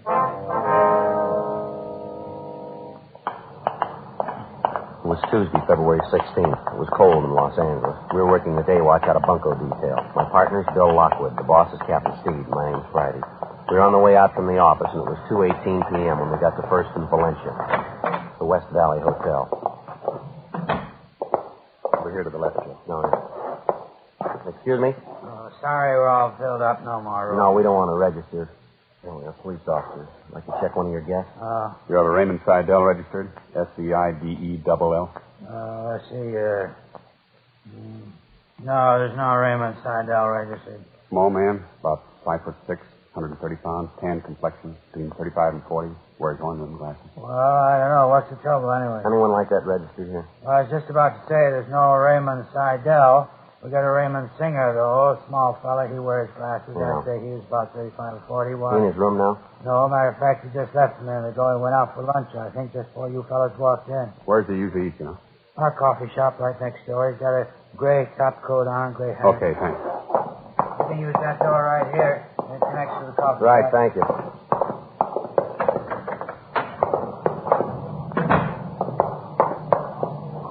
Spot him? Yeah, far end of the counter, up to the front door, see him? Yeah, description checks out. All right, come on. Spotted us going for the front door. All right, police officers, hold it up there. Making a run for it. All right, come on. This way. Where'd he go? I lost him. Alley up ahead. He ducked in there. Down the ramp, Joe Hotel garage. Ran in there. All right, come on, let's hurry. You spot him, Bill? No. Any other way out beside this ramp? Wait a minute. Yeah, down the far end there, another exit. I'll take that. You cover this end. Right. Hey, watch it, Bill. He's coming out. The blue sedan. All right, hold it. Look out, Joe. Coming at us. I'll go for his tire. All right, come on, Bill. All right, stay where you are. All right, don't shoot. Don't shoot. All right, then hold it right there. What's this, anyway? Wasn't doing anything. Hands behind you. Raymond Seidel, is that right? That's right. I wasn't doing anything. What's this all about? You know as well as we do. Look what you did in my car. Just look at it. You cracked it up, mister. We didn't. Come on. Come on, where? I haven't done anything. We want to talk to you downtown. I'm not saying anything. You can talk to my lawyer. Get the story from him. We already got it. Come on, let's go. 2:35 p.m. We took the suspect, Raymond Seidel, back to the hotel with us, where we checked his room thoroughly. Bill got on the phone, made arrangements to have Seidel's car impounded and a stakeout placed at the hotel. Then we drove back to the city hall and took the suspect to the interrogation room. A check through our Records and Identification Bureau earlier in the day had revealed a fair-sized record for Seidel.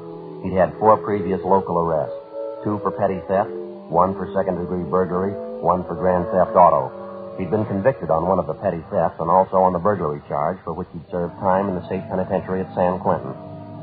Bill and I started questioning him. The first half hour, we got nowhere. I told you I haven't been doing anything. I've been clean ever since I got out. Where were you last night, Ray? Knocking around town. What'd you do? Had a couple of drinks, went to a show, came out and went to see some bimbo I know. What's her name? Helen, lives up on South Custer, and you can ask her. She'll tell you I was there. What time did you see her? About 10 o'clock? Yeah, just about. You're a liar, right? Hmm? You're a liar. Who gives you a call to say that? It's the truth. And 4 other people must be lying. Well, what do you mean, what other people? You know what I mean. Now, how about it, Ray? I don't know what you mean, so help me. I don't. Why don't you give it up, Seidel?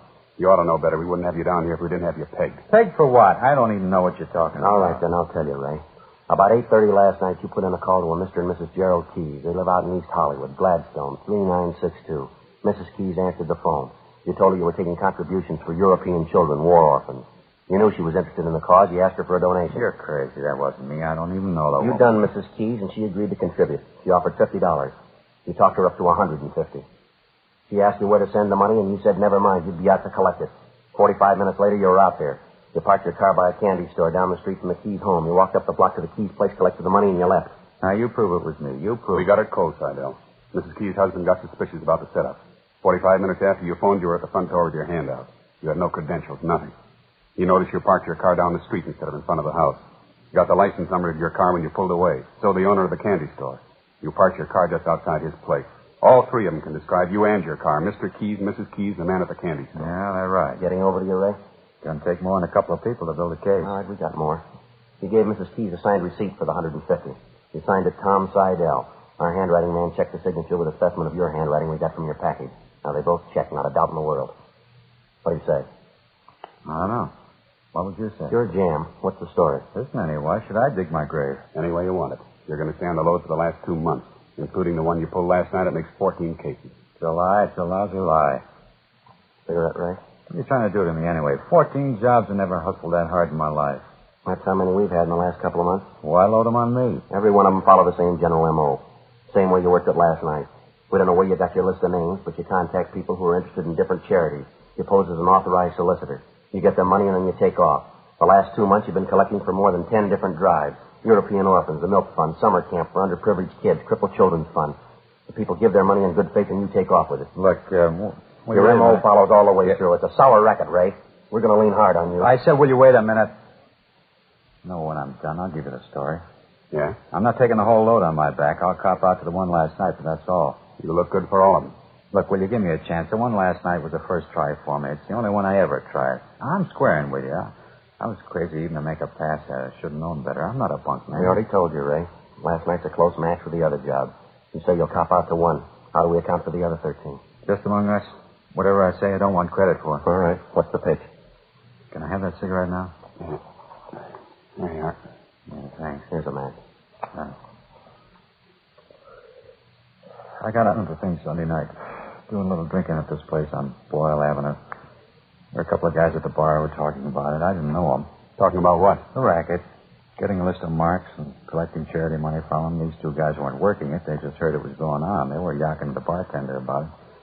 They figured some out-of-town grifters were doing it. And you figured you'd get in on the bandwagon, is that it? Well, I thought I'd try a couple of jobs, that's all. Need a few bucks to tide me over. Didn't look like much of a risk. How do you mean? Well, I heard about the M.O. the grifters were using. Pretty simple to copy. I followed it through just the way I heard they did it. They had a half-dozen jobs under their belt already. If you knocked them over and they had to stand the rap, a couple of jobs of mine wouldn't make any difference. Free ride, is that what you figured out? Well, what's the difference? I didn't get it. Figured you'd catch up with them and they'd take the rap for my jobs along with their own. And just my luck. You get me instead, and now I'm up to stand the rap for everything. That's a pretty fair story, Ray. Any way of proving it? Sure, easy. These grifters started working here 2 months ago, didn't they? They hit pretty hard the first week or so, didn't they? Yeah. Well, I wasn't even in town then. Wasn't here the whole month. I was up in Monterey. Any way of proving that? Sure, ask the sheriff up there. Huh? Ask the sheriff. He'll tell you. Why should he know anything about it? He ought to. He had me in jail the whole month. 3:40 p.m. While Bill continued questioning the suspect, Raymond Seidel, I went down the hall to the squad room and put in a call to the Monterey County Sheriff's Office. They confirmed Seidel's story. He'd been arrested in the town of Monterey December 13th, approximately 2 months before, on charges of vagrancy and suspicion of robbery. He was confined in the county jail there from December 13th to January 15th, the same period of time during which the unidentified bunco men had started their campaign of falsely soliciting funds for various charities. While the information cleared Seidel of any part in the bunco charity operations throughout the city that month, he still had to answer for his actions the night before, soliciting contributions falsely from the couple out in East Hollywood, Mr. and Mrs. Keys. After his statement was taken, Bill Lockwood and I drove Seidel to the main jail where we booked him in on suspicion of 48 PC petty theft. Further investigation the next day and a half seemed to indicate that the last story we got from Seidel was pretty close to the facts. It was the case of a small-time thief imitating the apparently successful formula of a veteran team of bunco artists, an imitation which in the criminal world is far from unusual. A week passed. Despite the broadcasts, the bulletins, and the special notices we'd gotten out on the suspects and their operations, there were 3 more cases reported. One of them came from a Mrs. Teresa Guilfoyle, the woman in charge of the crippled children's home. Bill and I drove out to talk to her. This is the first thing I want to show you, officer. What's that? This way, please. Go ahead, Bill. Yes, ma'am? Here, sweetheart. There are 2 gentlemen here I'd like to have you meet.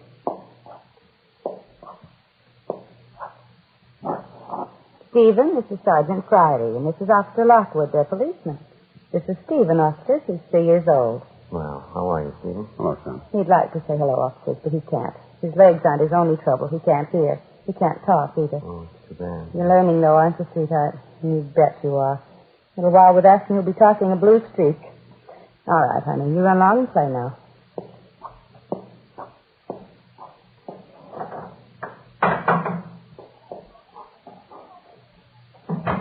Real sweetheart, isn't he? I wanted you to meet him, so you'd see what this means to us. When I look at children like that, this whole mess just makes my blood boil. Yes, ma'am. We'll see what you mean. It's hard enough getting people to contribute money to keep this place open, help those poor kids to walk and talk. Thieves have to make it even harder. The way things are, I can't see how we're going to get through the year. Oh, how much do you estimate it's cost you, Mr. Guilfoyle? I mean, how much in donations have these 40 solicitors taken? Well, I know of at least $700 they collected from different people. Lord knows how much more money they got that was supposed to go to the home. I suppose a lot of people still think they gave their money to the right person. Well, did you receive the notice we sent out about 6 weeks ago, ma'am, about how these thieves operated? Yes, I did. I made a special note of it. When we sent out our annual appeal letter to our regular donors, most of your notice was incorporated right in it. Mm-hmm. I don't know what happened. I guess they didn't pay any attention to it. When did you first find out something was wrong, ma'am? It was yesterday morning. One of our regular donors, Mr. Baxter, called me. He wanted to know if we received his contribution all right. He wondered because he didn't receive his regular thank you note. That's when he told me about this man who came to his house and collected the money. I see. As soon as I heard that, 2 of the other girls and myself got on the phone and called every one of the regular donors. There were 10 of them, just like Mr. Baxter. Gave their good money to help these tots, and we never received a penny of it. I've got all their names and addresses here if you'd like them. Yes, ma'am. You're welcome to them if you want them. Yes, that'd be fine. We'd like to check with each one of them. Now, this is the complete list, all the regular donors who contributed and their money wasn't received. Is that right? Well, yes, sir, all those we know of. There's probably a lot more, I suppose. You've been in police work for a few years, haven't you, Sergeant? You must have met all kinds. Yes, ma'am, I suppose so. What kind would you say these men are? I mean, going around and stealing the little regular income we have from donations. What kind of persons can they be? Well, there's thousands of them, Miss Guilfoyle. They walk every city in the world. They want money. They want everything that goes with it. They'll do anything but work for it. But the money these men are stealing, they must know it's for these crippled children to help them walk again, help them talk, little kids like Stephen. Yes, ma'am. And these men call themselves human beings. And they take help away from a child like that. Humans. I couldn't be more ashamed of them.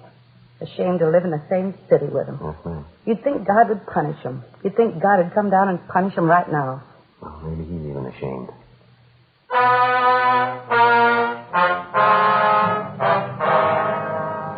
Before we left, Mrs. Guilfoyle gave us a complete list of the names and addresses of donors who contributed annually to the upkeep of the crippled children's home.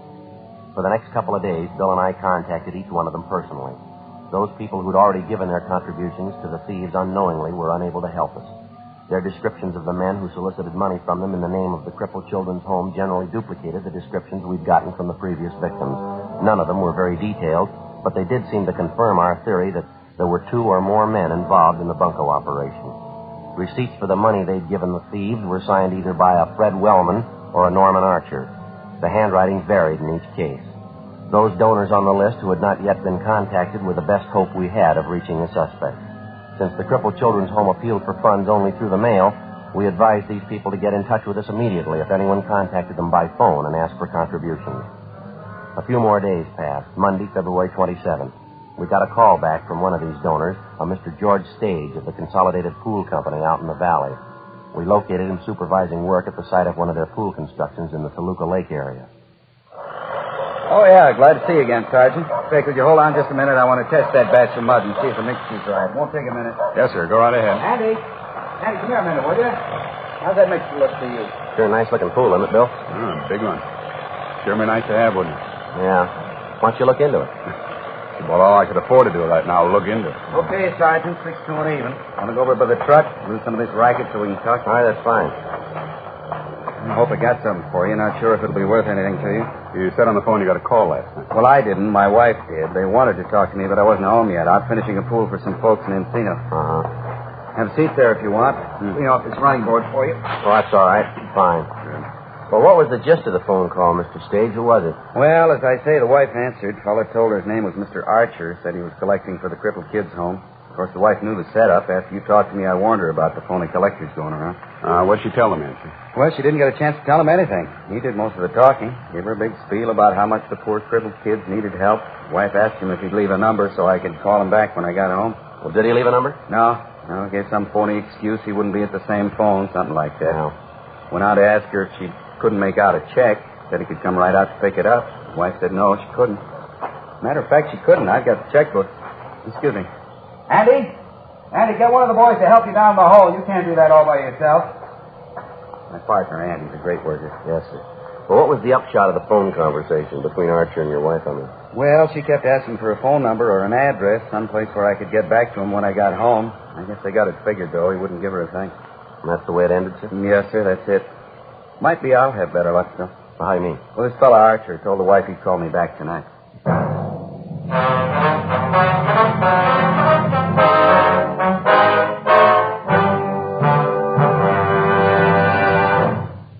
You are listening to Dragnet, authentic stories of your police force in action.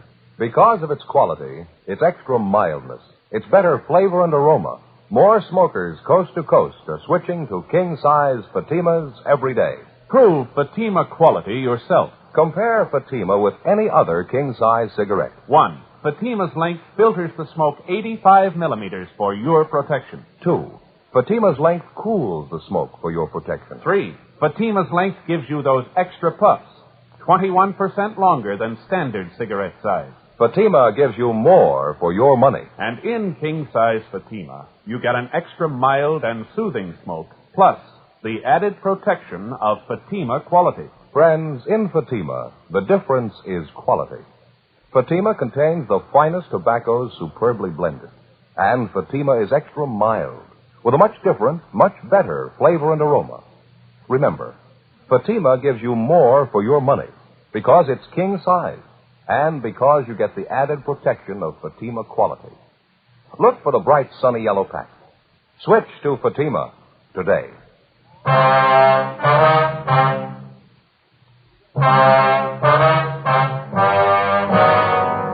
Monday, February 27th, 1:30 p.m.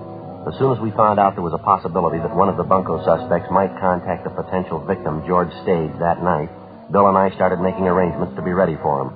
At 6:45 p.m., we were at the Stage home when the suspect telephoned. He identified himself as Norman Archer.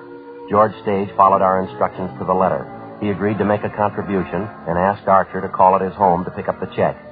He set the date for 9 o'clock that night to allow us enough time for preparation. We got in touch with Lieutenant Lee Jones at the crime lab, and he sent out 2 of his sound technicians with a microphone set up and a tape recorder. By 8 p.m., the installation was complete. The microphone concealed in the living room of the Stage home, and the tape recorder set up in an adjoining room. Bill and I were stationed at the recorder in the bedroom. 8:30, 8:45. We waited.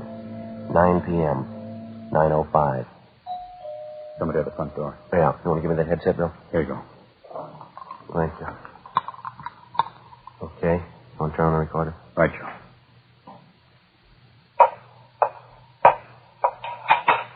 Yep. Stage? Yes, sir, that's right. My name's Norman Archer, Mr. Stage. You're glad to know you. Oh, yeah, Archer. Glad to meet you. Come on in. Thank you. Very nice place you have here. Comfortable. We're pretty happy with it. Sit down, Archer. Thank you. Well, say, I hope I'm not interrupting your evening, Mr. Stage. Oh, no, that's all right. Just sitting here watching television. I see. Well, I don't want to take up a moment of your time. I don't suppose I have to tell you what a worthy cause it is I represent, Crippled Children's Home. I'm glad to make a donation. It's one of my favorite charities. I'm certainly happy to hear that, sir.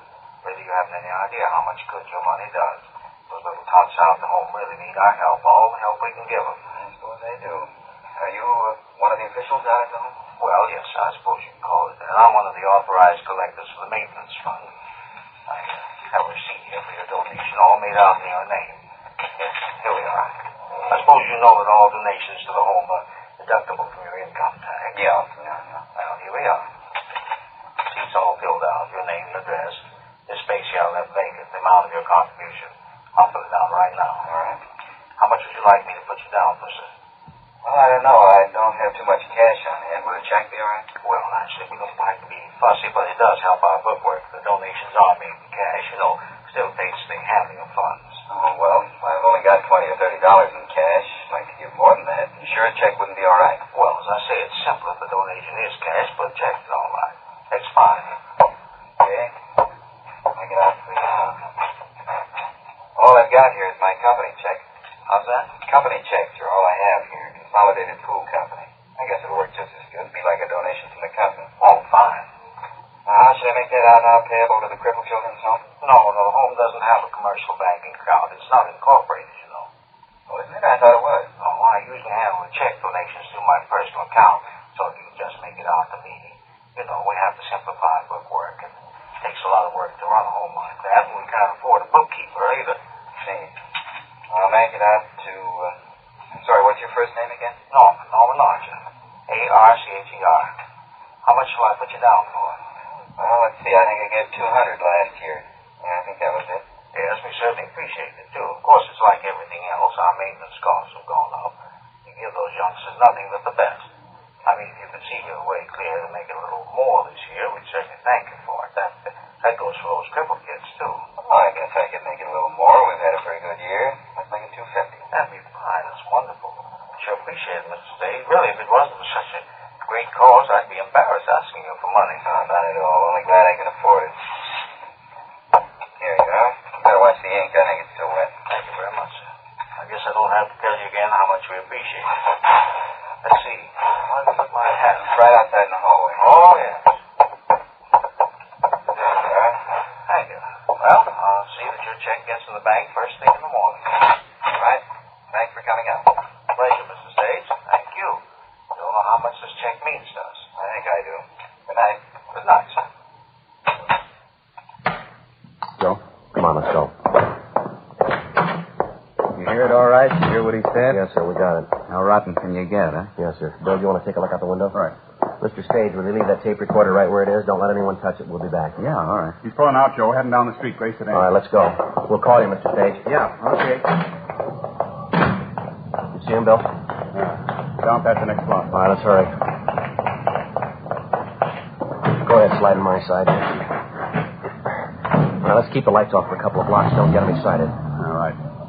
Can you see him? The one turning left, gray sedan. Is that him? Let's see. Yeah, that's it. All right. Pull up close if you can, huh? See if we can make his license. Give it a try. How's that? A little closer. Okay, that's fine. 1 sugar 16605. All right. I'll check it and see if it's hot. 1K80 to control 1. 1K80 to control 1. Control 1 to 1K80. All other cars on frequency 6 stand by. 1K80 to control 1. Request rolling make for stolen and DMV on 1 sugar 16605. Repeat. 1S16605. KMA 367. Control 1 to 1K80. 1 sugar 16605. Stand by. You should have gotten a good look at him, Bill. Might have recognized him, huh? Yeah, I couldn't take a chance. Anyway, it's worth more if we get him and his partner together. Wrap it all up in one. Saves us a lot of headache. Yeah, well, don't lose him. He turned left up the next corner. Yeah, I saw him. He hasn't made it. Yeah, I think we're in the clear. All right, you can turn your lights on, huh? All right. Control 1 to 1K80. Control 1 to 1K80. 1 sugar 16605, no 1. Car is a 1950 Pontiac, 2-door sedan. Registered to Charles A. Sutton, 5840 Octavia Street, Los Angeles. Motor number 1 Adam 6, Paul 3342. Legal the same, KMA 367. 1K80 to control 1. Would you check records for Charles A. Sutton? Age and description unknown. Rush request. We have suspect under rolling surveillance. Control 1 to 1K80. Roger. Looks like he's slowing down, Joe. Yeah. All right, don't press him. Yeah, he's pulling up. He'll stop there. Better cut the light. Yeah, pull up right here, huh? Can you see him? Yeah. Going up to that house. Porch light on. Yeah. Must be where he keeps his pad. Acts like he's been there before. There's a man answering the door. He's going in. Control 1 to 1K80. Come in. 1K80 to Control 1. Go ahead. Control 1 to 1K80. We have a Charles A. Sutton, WMA, 42 years, 5'9", 163 pounds, brown hair, blue eyes. He has a long felony record, suspicion of robbery, suspicion of burglary, grand theft, bunco. Also 3 outstanding traffic warrants. License number 1 Sugar 16605. 1K80 to Control 1. Roger. KMA 367. What do you think? Let's take him. Right. All right, you want to take the back, Bill? I'll go in the front. Okay, give me a second to get around. Right.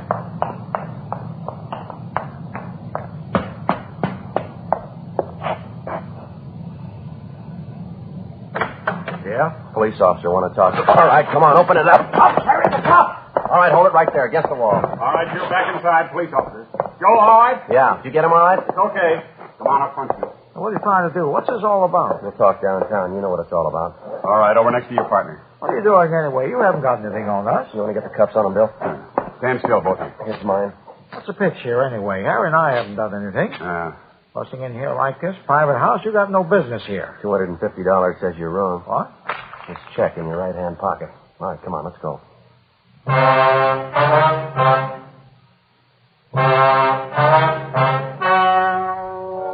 The story you have just heard was true. The names were changed to protect the innocent. On May 28th, trial was held in Superior Court, Department 88, City and County of Los Angeles, State of California. In a moment, the results of that trial. Now, here is our star, Jack Webb. Thank you, George Fenneman. Friends, this coming weekend, I'd like to suggest that you put Fatima's at the top of your shopping list. You'll find it mighty convenient to have enough Fatima's around the house to last into the next week. When you shop, just look for the bright, sunny yellow carton. You'll find Fatima gives you an extra mild and soothing smoke. And remember, Fatima gives you more for your money because it's king size and because you get the added protection of Fatima quality. Get a carton tomorrow. Fatima.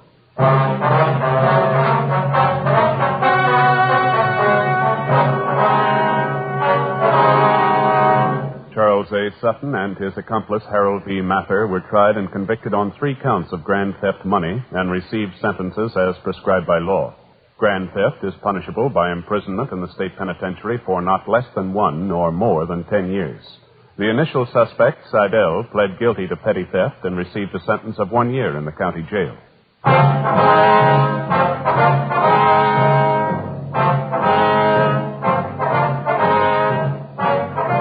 You have just heard Dragnet, a series of authentic cases from official files. Technical advice comes from the Office of Chief of Police W.H. Parker, Los Angeles Police Department. Technical advisors Captain Jack Donahoe, Sergeant Marty Wynn, Sergeant Vance Frazier. Heard tonight were Ken Peters, Virginia Gregg, Vic Rodman. Script by Jim Moser. Music by Walter Schumann. Hal Gibney speaking. King-size Fatima, made by the same people who make popular Chesterfield cigarettes, has brought you Dragnet, transcribed from Los Angeles.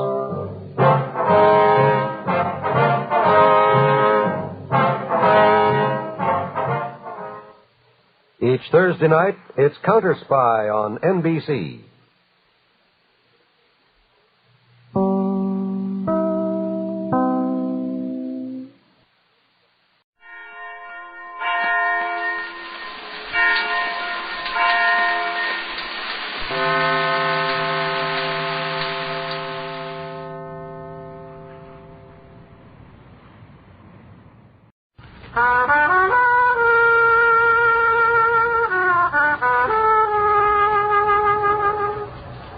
The world he goes around in.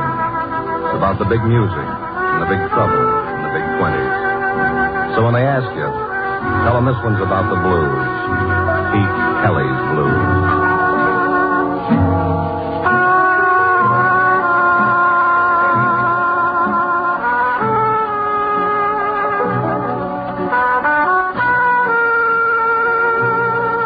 Pete Kelly's Blues. Starring Jack Webb, with story by Joe Eisinger and music by Dick Kepner.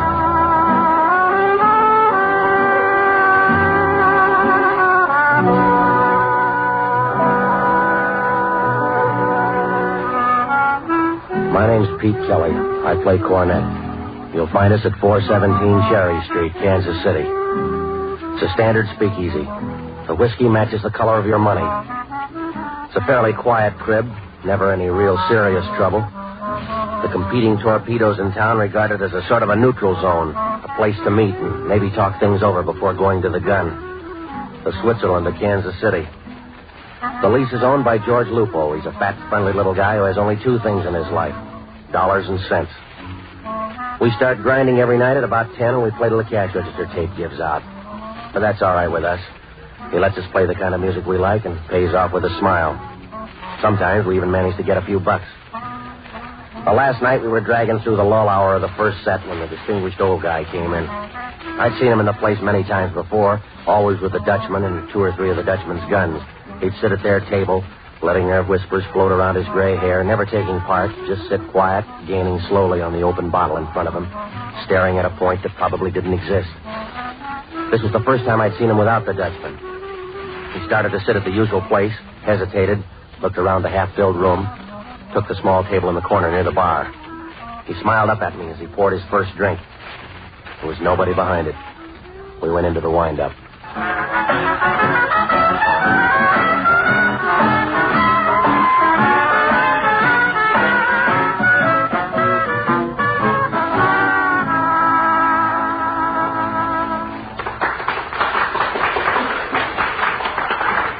Man, we sure drag heel tonight. What's up next, Pete? Nothing. My lip's raw. Let's get off for a while.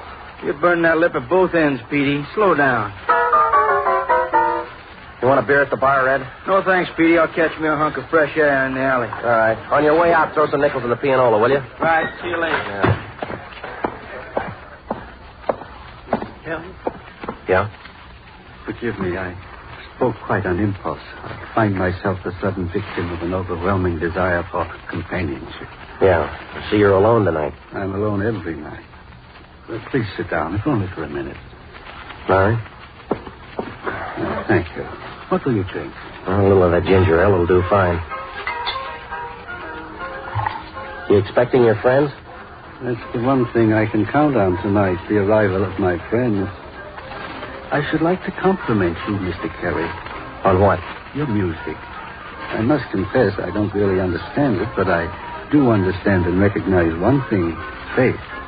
You play your cornet as though you believe in it. Thanks. That is a priceless thing, Mr. Kelly. Faith and the belief in something. Never lose it, sir. Because when you do, you're lost yourself. Yeah. Well, No, please. Just sit another small minute. All right. I lied to you, Mr. Kelly. I told you I wanted companionship. No. What I really want is an audience. There are so many things I want to say and so little time left in which to say. Sounds like you're about to get married. Have another drink, huh? You think I'm drunk, don't you? Well, you're right, I am. But not on whiskey. Yeah. You're scared, aren't you? Is that it? Yeah. Feel my heart. Expending enough energy to power a modest side dance. What are you afraid of? All evening I've been asking myself that same question. What am I afraid of? Surely it can't be the loss of life. And yet... You sick? With a disease for which neither man nor magician has yet been able to effect a cure. The wrath of a killer. You're a target. Is that it? I, as you so graphically put it, am a target. The Dutchman? The Dutchman. Look, I don't make this. Right now, you should be 2 yards the other side of Baffin Bay. Streets are lined with the Dutchman's guns. But you gotta make a pass at it. You can't just say, okay, here's my head with a 50-cent cigar in it. Don't you want to live? I thought not. My adrenals refuse to concur. Look, isn't there somebody to help get you out of town? A friend? I have no friend, except the Dutchman. The law? Yeah. Now, look, I gotta get back up there. Take this key.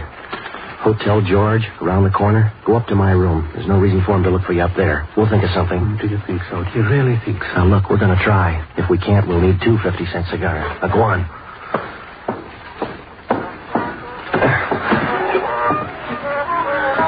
P? Yeah, Red. What's the matter with the senator? Nothing 1,000 miles won't cure. All right. Let's do goose pimples.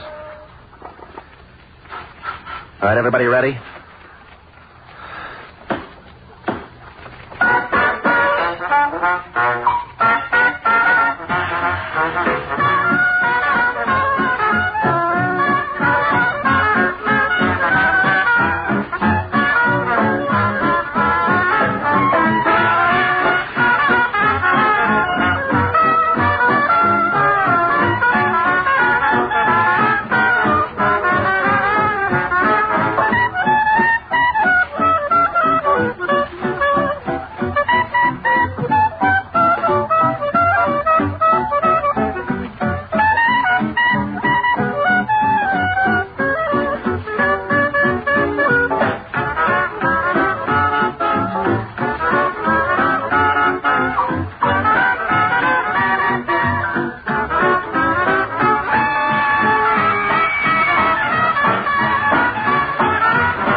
I don't know if I'm going to make it or not. Red, take over. I'm going to duck out for a while. What's wrong, Petey? My lip.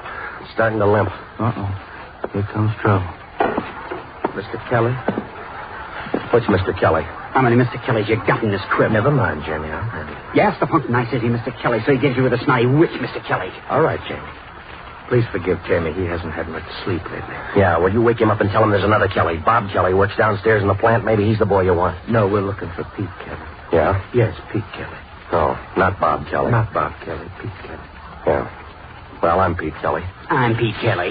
We'd like to talk to you for a minute. Sure. Outside? Outside? Just in the alley. Private.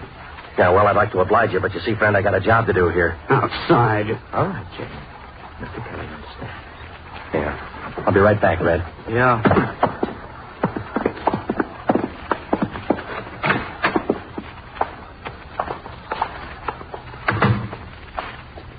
Smoke, Mr. Kelly?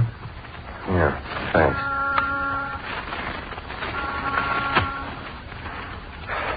Thank you. You're welcome. You like my brand? Your brand? Gold tip. You like it?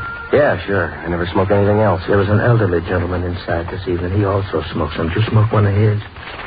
Elderly gentleman? Yes, about 55, my height, gray hair, blue eyes. He sat at your table.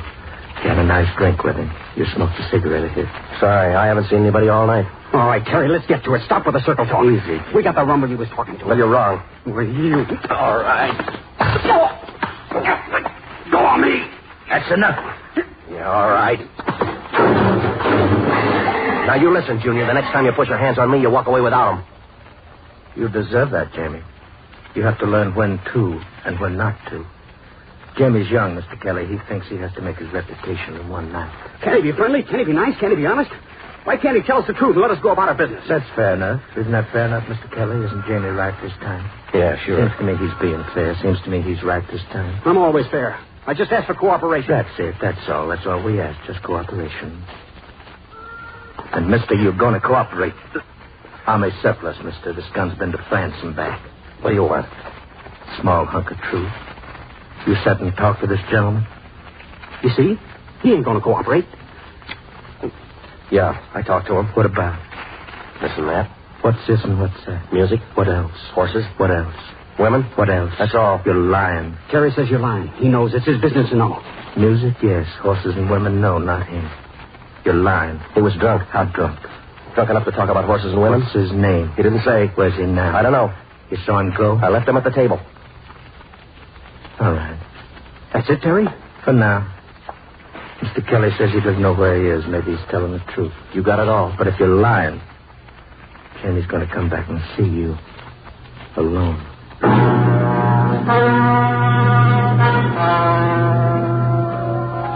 Well, I didn't need Einstein to figure it out for me. They were a couple of the Dutchman's guns. Assignment, rub out of one old party. Method, burn down anybody in the way. And from here on in, they'd cuddle closer to me than a baby kangaroo to its mother. Well, I had to get that old party out of my room fast. I told Red to keep the boys working, and I went on the prowl for Barney Ricketts. Barney's an ex-bootlegger. He went broke in 1922. Nobody's been able to figure out how a bootlegger could go broke in 1922, and Barney refuses to tell the secret of his failure. He did it the hard way, and he isn't going to make it easy for anybody else. He wasn't at Sour Sammy's joint. He hadn't shown at Papa Pastor's, and I was starting to worry when I caught up with him at Joe Donegan's over on 12th Street. As usual, he was boiled and loud. Ah, Pete Kelly, the Kansas City Gabriel. Listen, Barney, I need a favor. Without evasion, Petey, I tell you right out that your arrival is ill-timed. A major league favor. I was just about to pour a potion, and now I'm forced to ask you to share it with me. No, Barney, look, there's no time. That's your trouble, Petey. No true understanding of the meaning of time. Do you know what time in the life of one man really is? I mean, the nature of it and its function. Yeah, I know all about it. Now, listen, Barney. Of course you don't, and it isn't many men who will so frankly confess their ignorance. That's what I admire most about you, Petey. Your honesty in admitting to your abundant ignorance. All right, Barney. No, you mustn't be disheartened. The very fact that you know that you don't know is a hopeful sign. It means that you are ready to learn, and I will be your guide, counselor, and teacher. Yeah. Now then, take time. All right. And to properly understand the true nature of time, you must take time to understand it. Regard time as a valise. To each man at birth, such a valise is given, some large, some small, according to his destiny. That is the one thing which he cannot really choose, the size of the valise which we call time. You all through now? Yes, what are we going to put into your valise this time? Maybe a hunk of hope for a guy who needs it. What's his problem? He was sitting in 417. I talked to him. A mobster? No, educated, cultured, gentle. I see. A dangerous man. No, he was lost, Barney. Lost and frightened. The kind of fright that freezes you when you're on the other side of a gun. I see. Who fingered him? The Dutchman. The Dutchman? That's right. Tell me, is he about 55, gray hair, blue eyes? That's right. And you don't know who he is? No, he didn't say. Well, Peter, you're right and you're wrong. He's educated, cultured, gentle. But you're wrong about helping him. Nothing you or anyone else can do can stretch his valise. Why not? Because the Dutchman says no, that's all. Well, who is he? Dr. Jonathan Budd, an excellent surgeon and general practitioner. But what's he got to do with the Dutchman? For the last 2 years, he's been under exclusive contract to the Dutchman, sort of company medic for the Dutchman's torpedoes, on call 24 hours a day, remove an appendix or a bullet as the circumstances may require. I don't make it, Barney. A man like that. Why would the Dutchman want to send him over? I don't know, Petey, and I don't want to know. Go back to Lupo's, pick up your horn, and forget all about Dr. Budd. I can't do it. Heed me, Petey. The Dutchman says drop dead, he'll drop dead. Don't be near him when he falls. Don't get into this, Petey. I'm already in, Barney. I sent him up to my room. You didn't? He's there now, waiting for me. Get him out of there. I had to help him, Barney. You can't just stand by and send him into the street to be cut down. A man has to have somebody to worry about him, somebody to help him. Get him out of there. I can't. Why not? I'm being watched. By the gun? Yeah. You sure? They got the buzz I was sitting with them. They're keeping a string on me.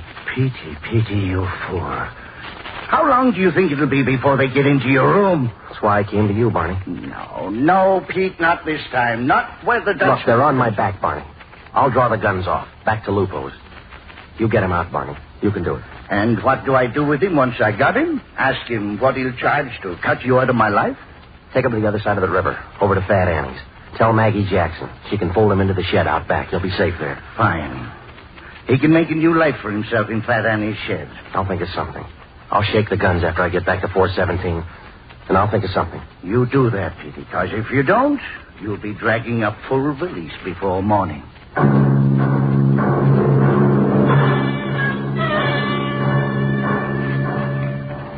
Well, I scuttled back through the streets, back to 417 Cherry. The guns were right behind me. My valise was getting fuller and heavier by the minute, and I knew I'd added a few pounds to Barney's. But that's the way it is. The guy drifts into your life, holds out a finger for help, and you take hold, and you're near to drifting out of it with him. But what can you do? You gotta take hold, or you don't sleep so good anymore. Well, Lupo glared at me with his "what am I paying you for" glare as I ducked into the joint. I started for the bandstand. I didn't get past the bar. Mr. Kelly? Yeah. I've been waiting for you. Yeah? Could I talk to you? Oh, go ahead. I'm listening. Someplace alone? What about? It's about my name's Mary Budd. Oh, come on, behind the bandstand. Thank you.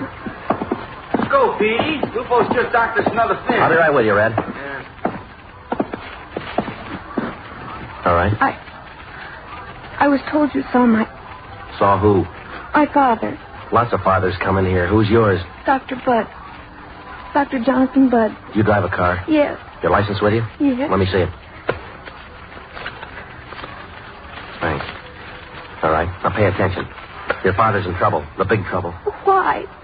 What's happened? The Dutchman took a dislike to him. Who's the Dutchman? You don't know? My father never told me anything. Well, you're a big girl now.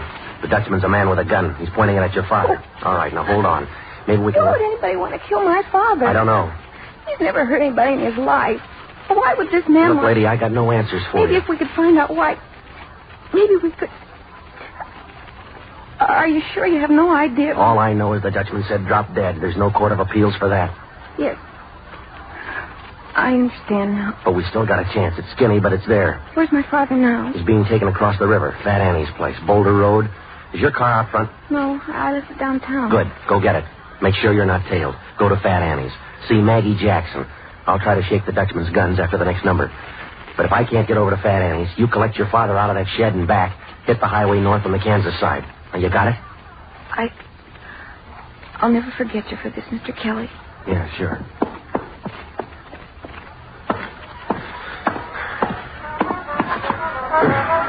All right, let's settle down. Settle down, huh? What's up? Newlyweds in from St. Joe been asking for a cornet solo for an hour. All right, what do you think? Well, how about Pigeon Toed Joe? Oh, my lip and you asked for that? All right. All right, Pigeon Toed Joe. You got it? All right. I'll give you the pickup.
That's all for me tonight, Red. Let me see that. Huh? Yeah, you ain't fooling. Your lips bleeding. We'll do the next set without me, huh? Oh, man, that Lupo, he's sure making the deducts tonight. Where's the Erskine Park, Red? Around on 10th Street. You better put the top up. Looks like rain. Yeah, all right. How long you gonna be gone? Huh? I said, how long you gonna be gone? Depends on how much room is left in my valise.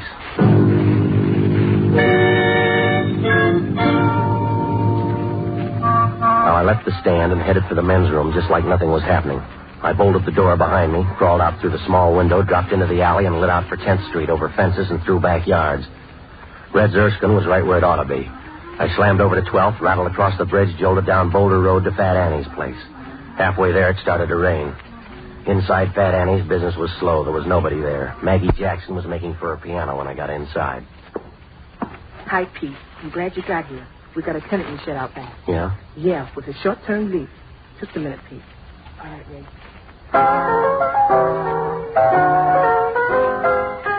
I ain't going nowhere, ain't seeing no one, no how, 'cause love and I are parting, starting now. I'm on good behavior, so honey savior, hello. In answer to your passes, the laughter's no. I've been somewhere, seeing someone most every day of my sad life. I'm gonna trade in my mad life for something slow and safe, and so I ain't going nowhere, ain't gonna wrinkle my brow, 'cause love and I are parting, starting now. That was nice, Ray. Place is really good tonight. Yeah, business is bad all over. Look, Maggie, how about the guy in the shed? Is he all right? He ain't bleeding none yet. Where's Barney? He just dropped the package like it was hot chitlins and dusted. The girl get here yet? What girl's that? The tenant's daughter. No girl showed yet, Pete. Well, the minute she shows, Maggie, send her outside, will you? You going to the shed, Pete? Yeah. Best to go through the kitchen, straight out the back. Sure. Thanks, Maggie. Sure. Good luck.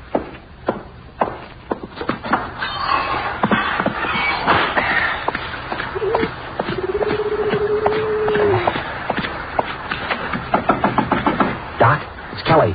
Pete Kelly, Doc. Come in.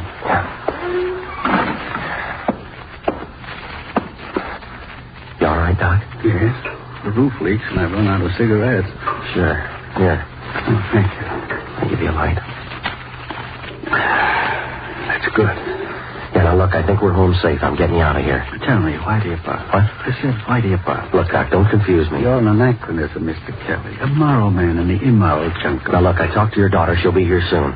You talked to my daughter? Yeah, that's right. She's coming to pick you up. Small girl, red hair, blue eyes? Yeah. Mr. Kelly, I have no daughter. You don't? You talked to the Dutchman Smile. Yeah, but the license, her driving license. She showed me her driving license. Sure she did. I believed her. Yes, an excellent actress. And you told her where I am. Did she ask you anything else? What you might know about the Dutchman and me? Well, she asked. I knew nothing. You're sure? You're sure you told her you know absolutely nothing? Yeah, that's right. Then you're safe. You'll be all right. They'll forgive you for trying to help me. You finally did tell them where to find me, and for that, they forgive you. All right, come on. Now, let's get out of here. Let's get moving. Mr. Kelly, you'd better go quickly. Well, I got a car. We'll make a run for it. No. But they'll be here any minute. And I'll be waiting for them. No use to run anymore. Yeah. In some strange way, I've begun to realize that I'll welcome their arrival. But I don't want to escape. You see, it's impossible for a man to escape from himself. I am nothing more than the works I have done.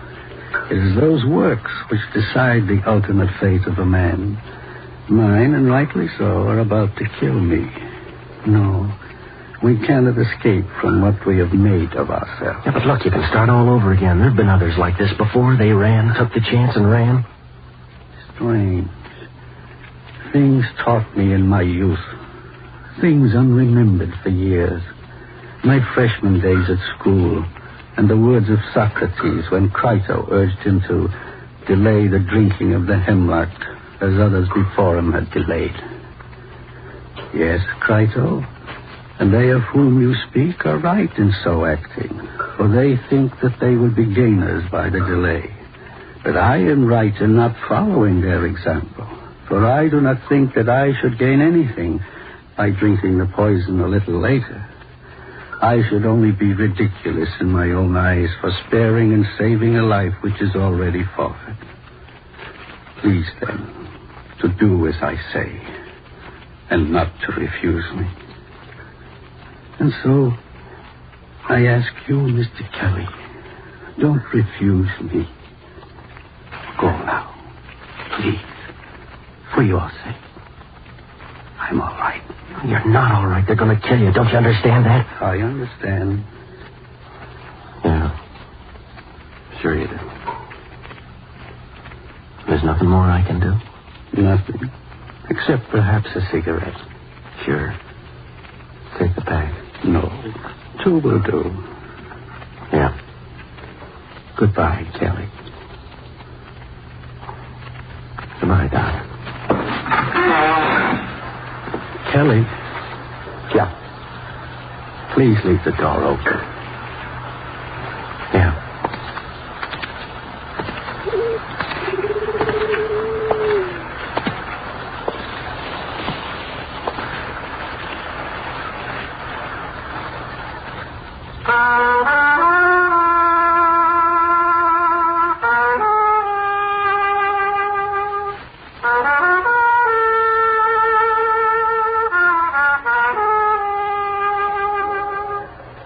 Kelly's Blues, starring Jack Webb, with story by Joe Eisinger and music by Dick Cathcart, scoring by Matty Matlock.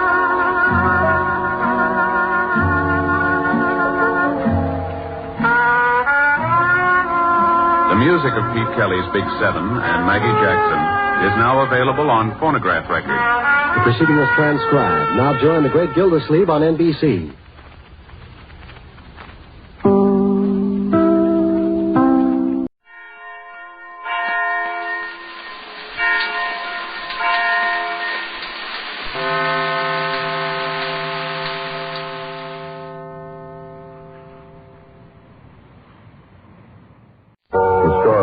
To hear is true. The names have been changed to protect the innocent.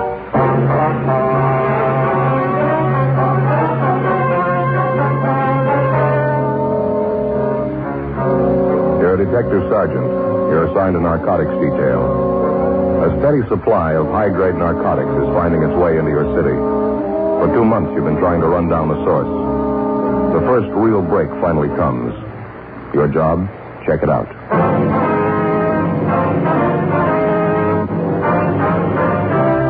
Dragnet, the documented drama of an actual crime. For the next 30 minutes, in cooperation with the Los Angeles Police Department, you will travel step by step on the side of the law through an actual case transcribed from official police files.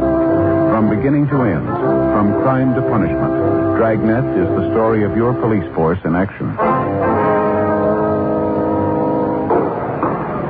It was Thursday, October 8th. It was hot in Los Angeles. We were working the day watch out of narcotics detail. My partner's Frank Smith. The boss is Captain Kearney. My name's Friday. It was 4:05 p.m. when I got to 318 West 1st Street, the first floor. Narcotics detail. Joe? Hi, Frank. You all threw up in court, Yeah, I went to the jury. I don't think they'll be out long. Well, I hope they hook him this time. He's overdue. I don't see how they can miss. You can't tell, though. Never know what a jury's going to do. Yeah.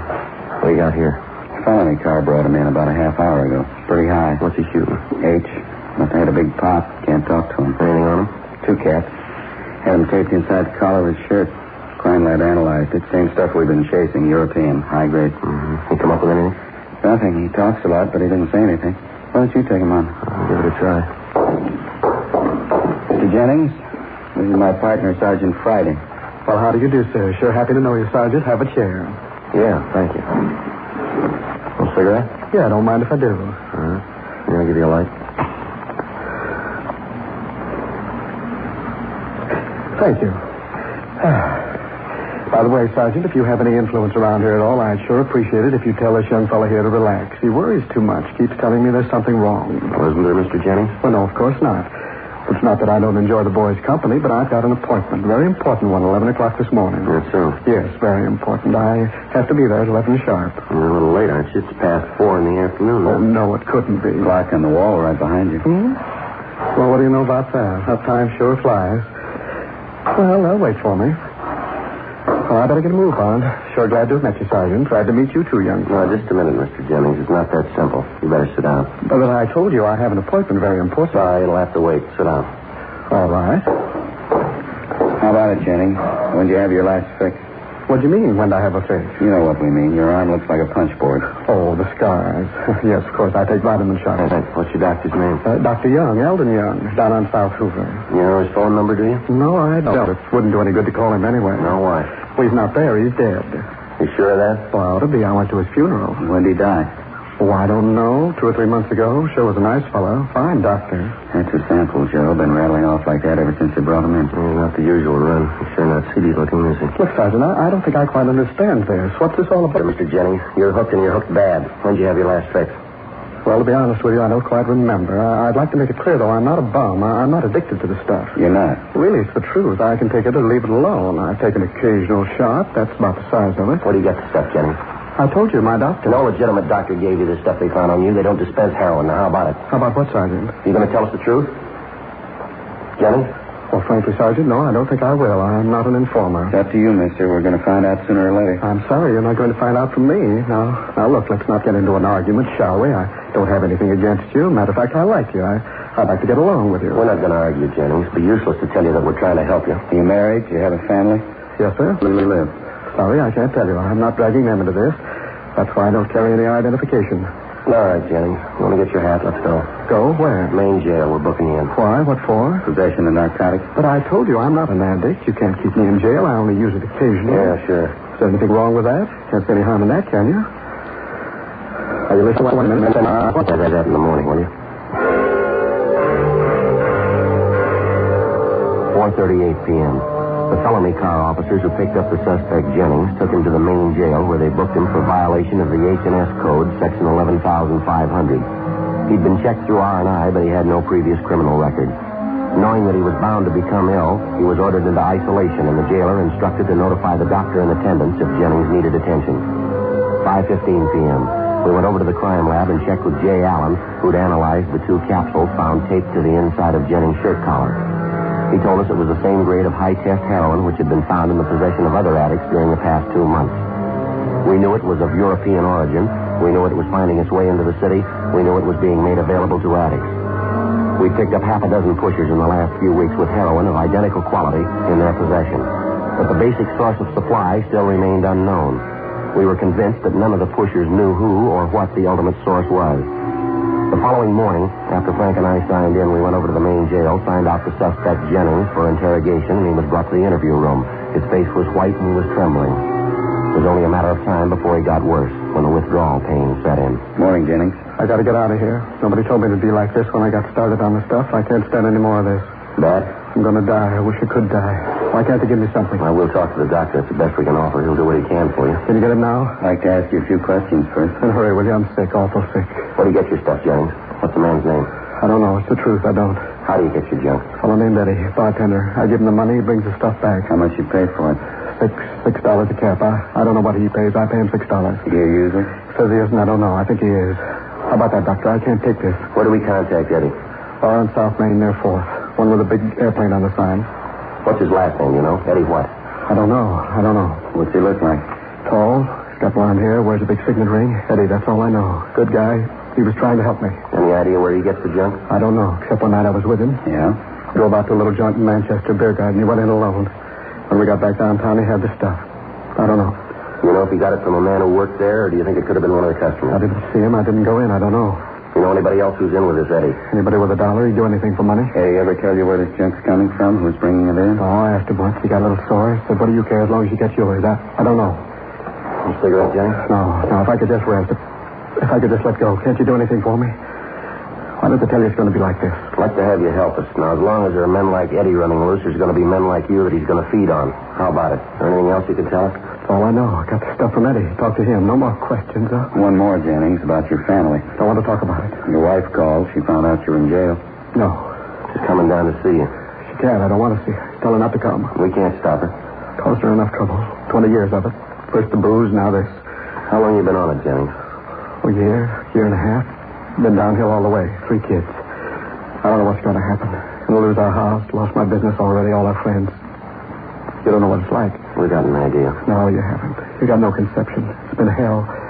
Nobody's gone through what I have, lost what I have. Suffering, 1.5 years of it. Really suffered. Nobody knew either. Nobody suffered the way I did. Nobody. I can think of one. What? How about your wife?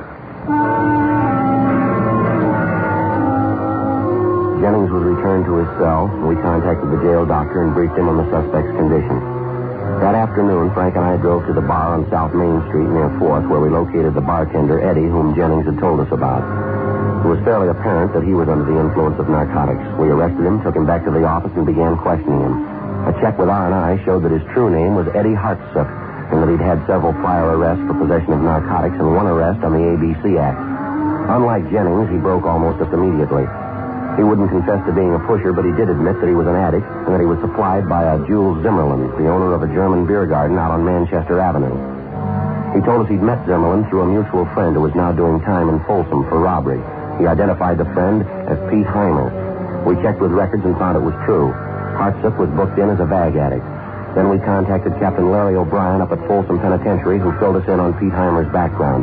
After that, we checked R&I on the owner of the beer garden, Jules Zimmerman. We found he was registered as an ex-con from Minnesota, where he'd done time for burglary and grand theft. After a meeting with Captain Kearney, it was agreed that our first move was to get next to Zimmerman. I was to pose as a recent parolee from Folsom, a friend of Pete Heimer's. That night, I attempted to make my first contact with Zimmerman at the beer garden out on Manchester Avenue. Waiter? Yes, sir. Can I help you? Yeah, draft beer. Bring me a bag of peanuts, too. All right, sir. In just a minute. Is the boss around? Sir? Jules, the boss. Is he around? I'd like to see him. I saw him around a minute ago. Yeah, there he is. I'll tell him. Right.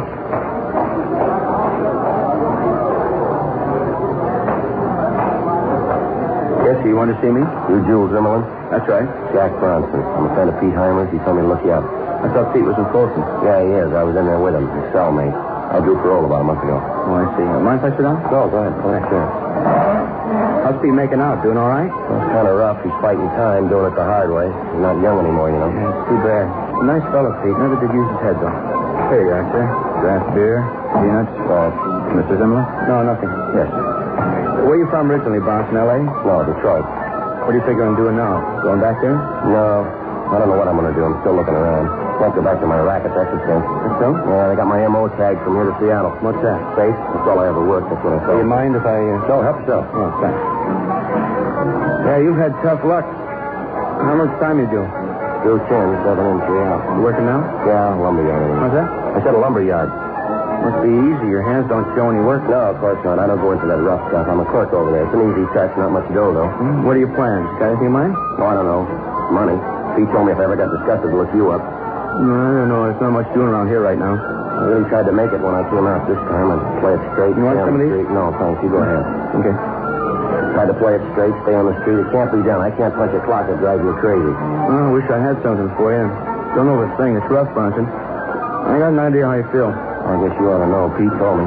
Said you fell twice back east. Minneapolis, wasn't it? He talks too much. Not only to the right people. Nice setup you got here, Jules. You must sell a lot of beer, huh? I get by. Orchestra, big layout, first cabin. Well, we got pretty good business going. What's the pity, huh, Jules? I need a job. I got to turn a buck. I wish I had something for you. Now, look, I didn't spend all that time in the joint with Pete for nothing. I know the setup. Pete says you're a right guy. I can do business with you. What do you mean? Just that. I got contacts up by Fresno, Red Mountain. Good contacts. A lot of money up there. Pete says you handle quality stuff, European. The stuff they're pushing up around Fresno is nothing. Real lousy. We play it straight, we can both score. We score good. I don't think I'll follow you, Bronson. I think you do. If we get the right stuff up there at the right time, we can clean up. I know we can. That's so. I got a buddy who had a bum a ride to get up there 4 months ago. Now he's driving a Cadillac. Great business up there. It's fast and it's clean. Hey, you want another beer? I can't afford to stall on this, Jules. There's a lot of sucker money around, and I want a piece of it. Well, maybe we can talk, Bronson. I don't know. It might work out something. I'd like to get to know you. What's the pitch? I said I was a friend of Pete's, didn't I? check with him, or don't you trust him? I haven't heard from Pete lately. I like to. Can't be too careful, you know. It pays to check things out. All right, go ahead and check. I just haven't got the time to throw away, that's all. I'm so crazy about these peanuts. Well, I'll tell you. I might send the wife up to visit Pete this Sunday. She doesn't know him, but she can ask him about you. I hope you don't mind. No, I don't mind. I just want to get going. You haven't got any junk to push. Put me next to somebody who has, huh? There's dough to be made, enough for both of us. I want to make it. You can't go wrong on the deal. You're smart enough to see that, aren't you? You talk fast, Boston. Look, you're not doing me any favor. I'm doing you one. If you're not ready to move on the deal, just say so. If you are, okay. Well, it's a big rush. Take your time. Let's talk about it. Already have. How about it? How about what? You got the setup. Now, when do I get an answer? When I get one from Pete. 11:30 p.m. I traded small talk with the narcotic suspect, Jules Zimmerman, until closing time.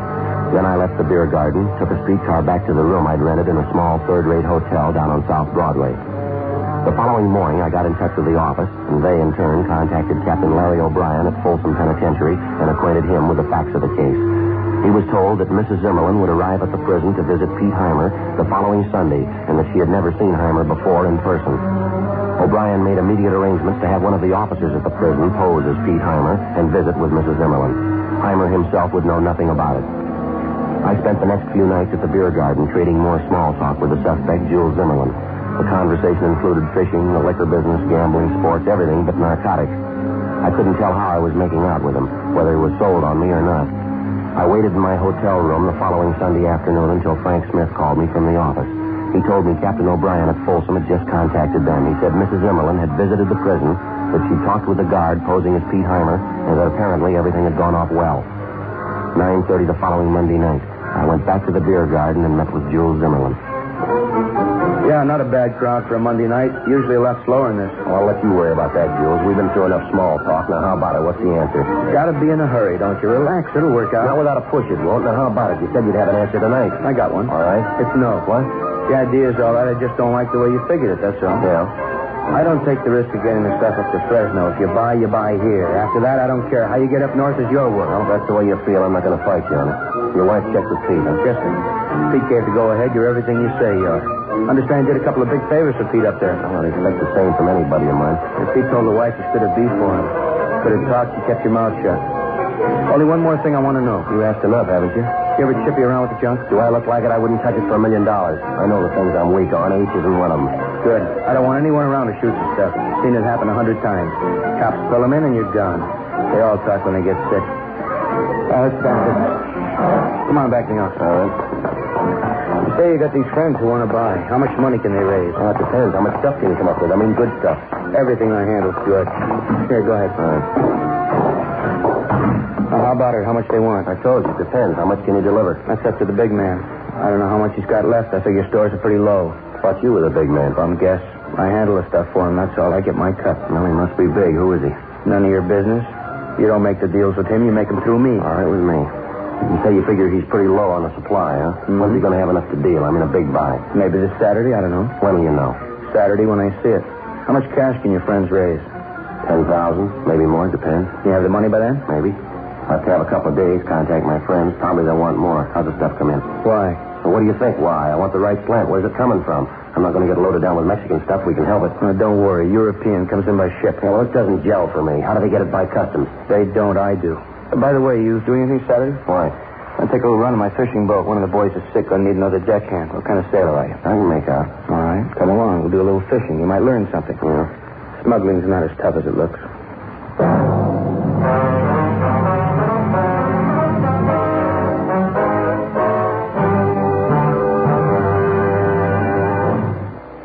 This guy cold calls me during dinner, trying to convince me that his wonderful money management advice will make me rich. I say, I already have someone for that.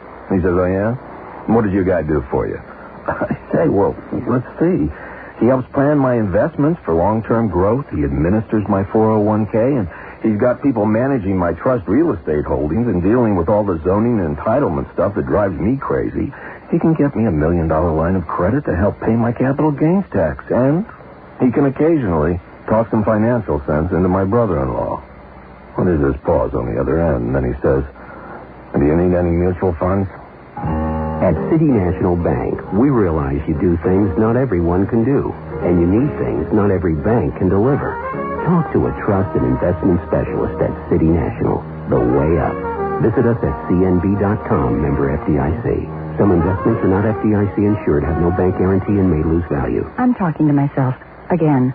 This time I'm talking car insurance. I don't want to think about car insurance. I know, but I need to pick a car insurance company, and I heard about Wawanisa Insurance. Yeah, from my sister Jan. Wawanisa. I hear they're really good. Oh, the best.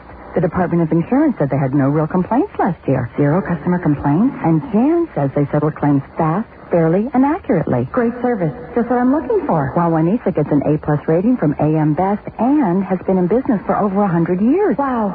Service and stability. Did I mention that Wawanisa has really low rates, too? Jan's been saving money with them for years. Gee, with the money I'll save with Wawanisa's low rates, I'll have more money to spend on the kids. Okay, I'm going with Wawanisa. With Wawanisa, I'll never have to think about car insurance again. Check Wawanisa's low rates today by calling 1-800-438-4300 and ask about their homeowner and condo insurance, too. Call 1-800-438-4300. Wawanisa Insurance. Excellent service at an excellent price. KNX 1070 News Radio.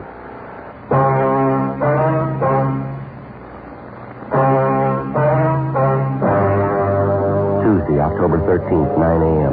I called the office and briefed him on the results of my conversation with the suspect, Jules Zimmerman, the night before at the beer garden. Captain Kearney put my partner, Frank Smith, on the phone, and we set up a meeting for that afternoon. 2:30 p.m., I left my hotel room and took a streetcar downtown to Pershing Square.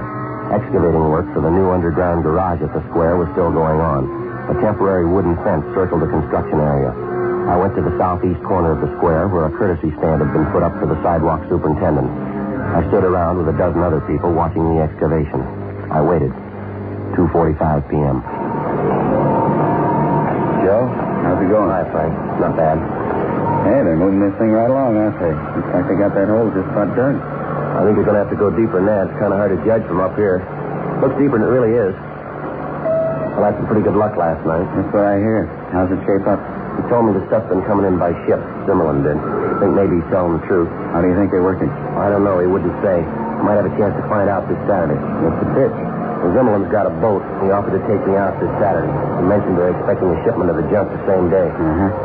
Could be he's got some connection on one of the ships coming in from overseas. He takes his boat out, meets the ship, and somehow they transfer the junk without attracting attention. Any chance you can get the name of the connection, if there is one, I mean? I'm going to try. There's supposed to be a big man in the setup, too. I haven't got his name yet, either. Somebody over Zimmerman? Yeah. You handle the details for Saturday, will you? I'll keep you brief. Okay. Check on all the ships that are due into Wilmington Friday and Saturday, will you?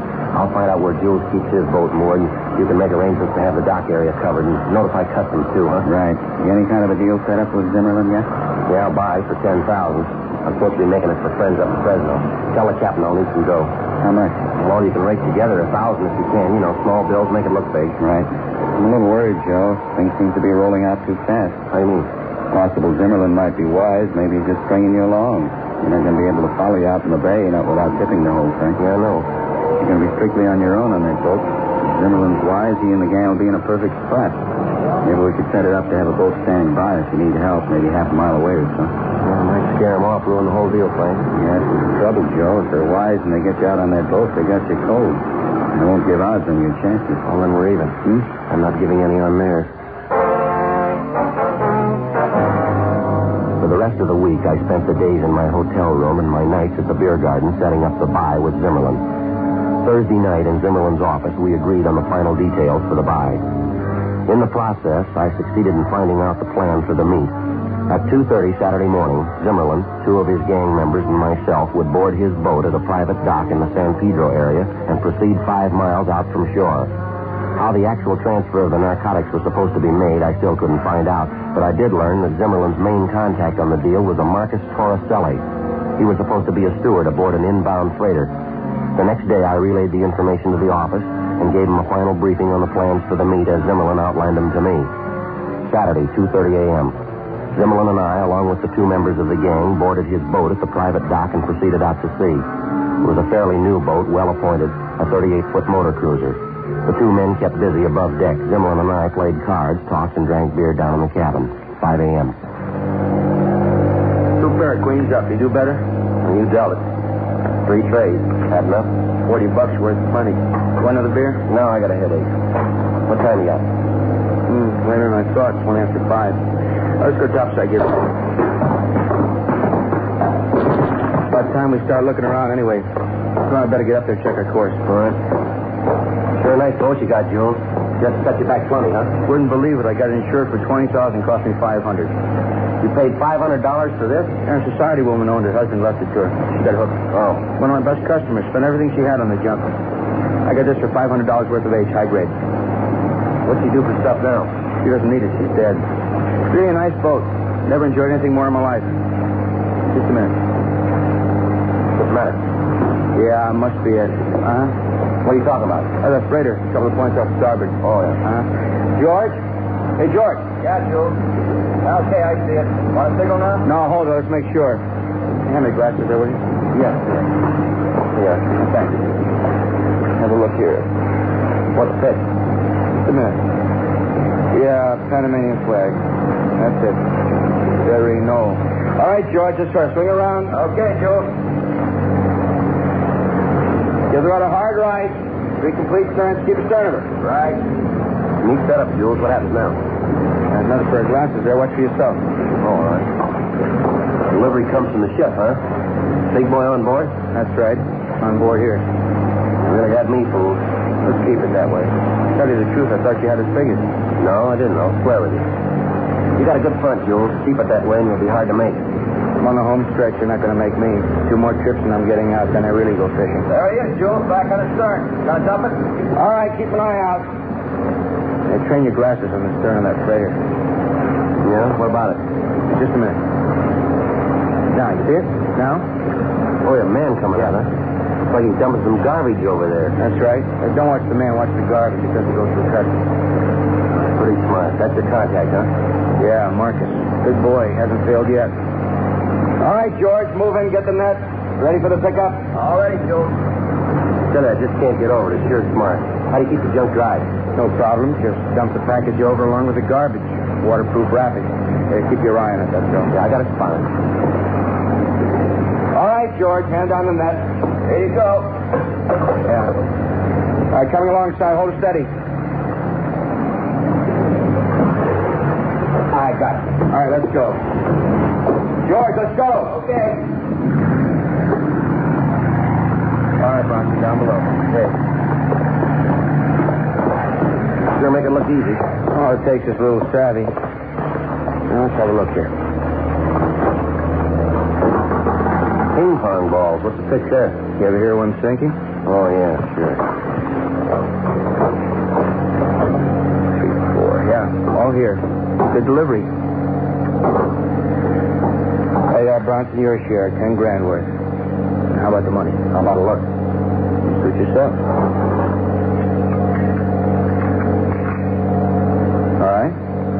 Okay, fine. Want to bet the money? I don't know. I'll give you 1,000 now. What do you mean 1,000? There's $10,000 here. That's what you wanted. Take it easy, will you?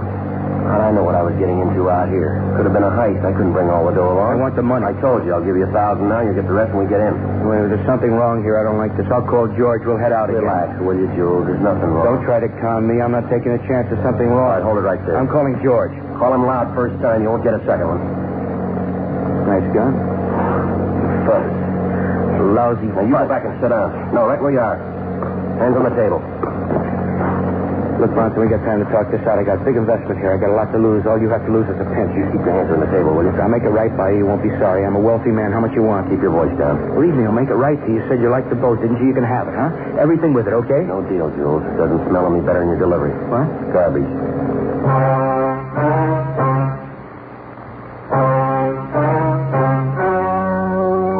The story you have just heard was true. The names were changed to protect the innocent.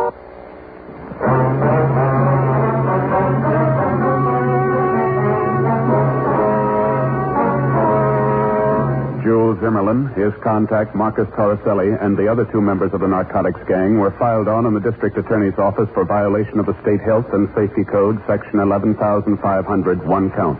They were found guilty and received sentences as prescribed by law. The violation carries a penalty of imprisonment in the state penitentiary for not less than 5 nor more than 10 years. Ladies and gentlemen, defense of our country against aggression abroad and inflation at home depends on our ability to fill both our military and civilian requirements. All Americans must work together. Remember, the better we produce, the stronger we grow.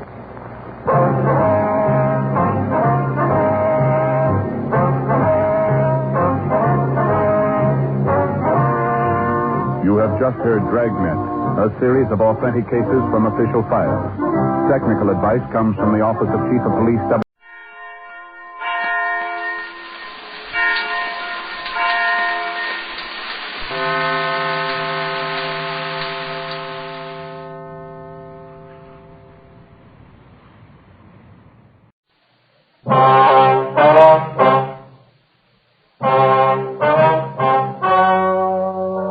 The story you are about to hear is true. The names have been changed to protect the innocent. Fatima Cigarettes, king size, extra mild and soothing, brings you Dragnet on both radio and television.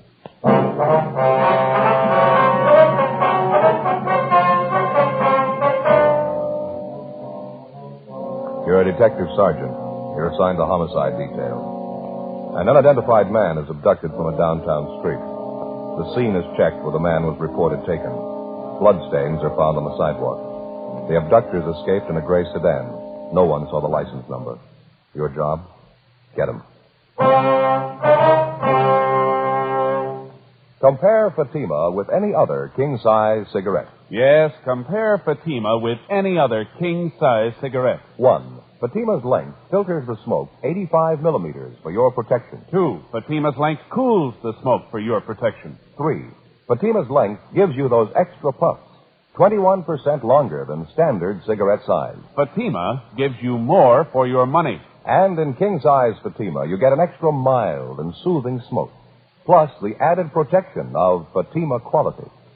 Buy Fatima in the bright, sunny yellow pack.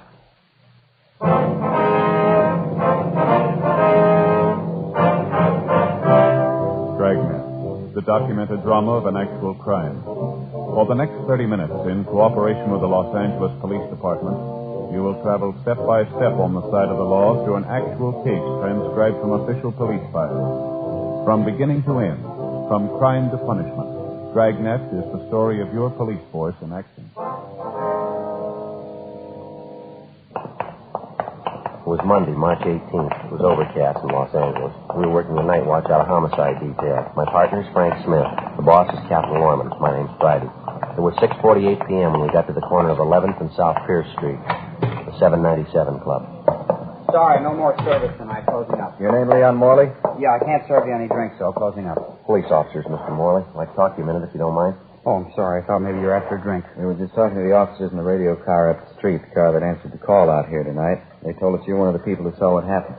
Well, yeah, I guess I did. I saw part of it anyway. Lousy deal. Kind of thing makes your ulcers pop. That's why I'm closing down early, going home. We're following through in the investigation, Mr. Morley. I'd like to have you tell us everything you know about it, if you would, everything that you saw. I told the cops in the radio car everything I know. It was about 6 o'clock, and I heard this big commotion out in the street. I didn't know what it was. Sounded like somebody was hurt. I went out and took a look.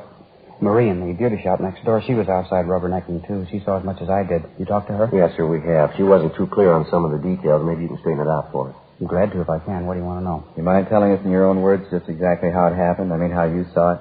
Well, there's not an awful lot to it. I was working behind the bar here, and it was around 6 o'clock, like I say, maybe a couple of minutes after. I was just fixing up a round of drinks for some fellows when I heard this noise outside. Yeah. Didn't know what it was at first. It sounded like somebody screaming like they were hurt. You said you heard this commotion outside the bar about 6 o'clock. Yeah, that's right. Well, I didn't go out right then. I finished mixing the round of drinks. First, I thought the racket was just a couple of early drunks, but it kept on. The man screaming. It got louder, and I decided to take a look. Mm-hmm. I went out and looked down the street a couple of doors, down toward the corner. Which corner is that, Mr. Morley? The nearest one, down to the left. Here, I'll show you. All right, fine.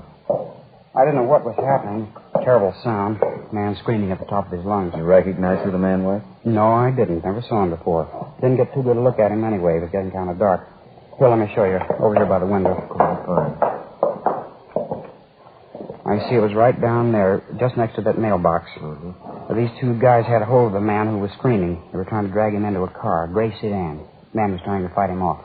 Can you describe any of these three men for us? No, I couldn't be sure about it. Like I say, it was getting kind of dark. Well, you can see for yourself they were about 75 or 100 feet away. This man they were trying to drag into the car, he kept screaming, leave me alone, you can have the money. Leave me alone, you can have my car. Looked like he was hurt to me, blood on his clothes. Didn't anybody try to help him?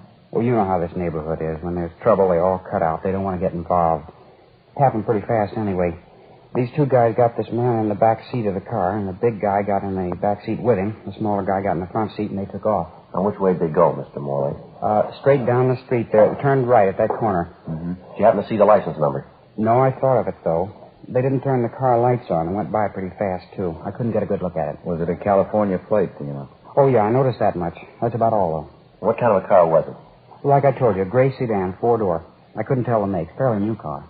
Well, did you notice anything outstanding about the car? Anything at all? Well, I don't know. What do you mean outstanding? Well, special markings of any kind. Anything unusual. Maybe some of the accessories. Spotlight? Anything like that? No, nothing I noticed. The rear bumper was bent out, I think. Matter of fact, I'm pretty sure of it. Rear bumper? Yeah. I saw it when they drove off. They drove right past the place here. Well, how about the men, sir? Can you describe them at all? No. One was pretty tall and thin. The other one was smaller. About the same build on the thin side. They sure must have worked that guy over. He was all bent over. Looked like he was holding his stomach. Stains all down the front of his suit. On the sidewalk, too. I guess you saw that. Yes, sir, we did. Now, you're sure that you've never seen any of these men before? Nothing familiar about them at all? No, sir, not to me. I think if I saw him before, I'd know it. Oh, just a minute. It's probably the wife. Excuse me, I'll be right back. Yeah, sure. What do you think, Joe? Well, it doesn't look too good. Stains on the sidewalk down there. If it was just a robbery, why'd they take the guy with them? Got me. Possibly might have recognized him. Well, maybe you got some, but I hope you're wrong. If he can make the hood, good chance they're not going to turn the man loose alive. Sergeant. Yeah. It's your office on the phone. I want to talk to either one of you. Oh, I'll get it, Joe. All right, thanks, Frank. Phone straight back, Sergeant. Enter the bar. Yeah. Okay, thanks. Look, Sergeant, I got to have something to quiet my nerves. How about you? Want a drink? No, thanks. Besides the woman in that beauty shop next door, Mr. Morley, did you notice anyone else around and saw what went on? No, as far as I know, Marie and I were the only ones. Just like I told you, when there's any trouble around this neighborhood, they get off the street quick. You can't think of anything else that might give us a break on this? Anything at all now? Wish I could. I think I told you just about everything. Sure feel lousy. Joe? Yeah. I was talking to Harry. Yeah? 1A1 found the car, gray sedan. Where'd they find it? 3rd and Bixel. It was empty. Key's still in it. You sure it's the right car? Bloodstains in the back seat. 7:18 p.m. Frank and I left the 797 Club, got in the car, and drove down to 3rd and Bixel, where the abandoned gray sedan had been located.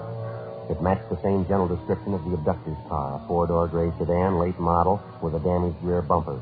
Dean Bergman from Leighton French dusted the car and succeeded in raising a half a dozen fingerprints, which he took back to the office for possible identification. The crime lab crew went over the car for additional physical evidence. The stains found on the back seat were identified as having been made by human blood. The white slip attached to the steering post showed the car was registered to a Kenneth L. Gorman at a Canal Street address. Before Frank and I left the scene, we got a report that approximately 20 minutes prior to the time the gray sedan had been located, another car had been stolen.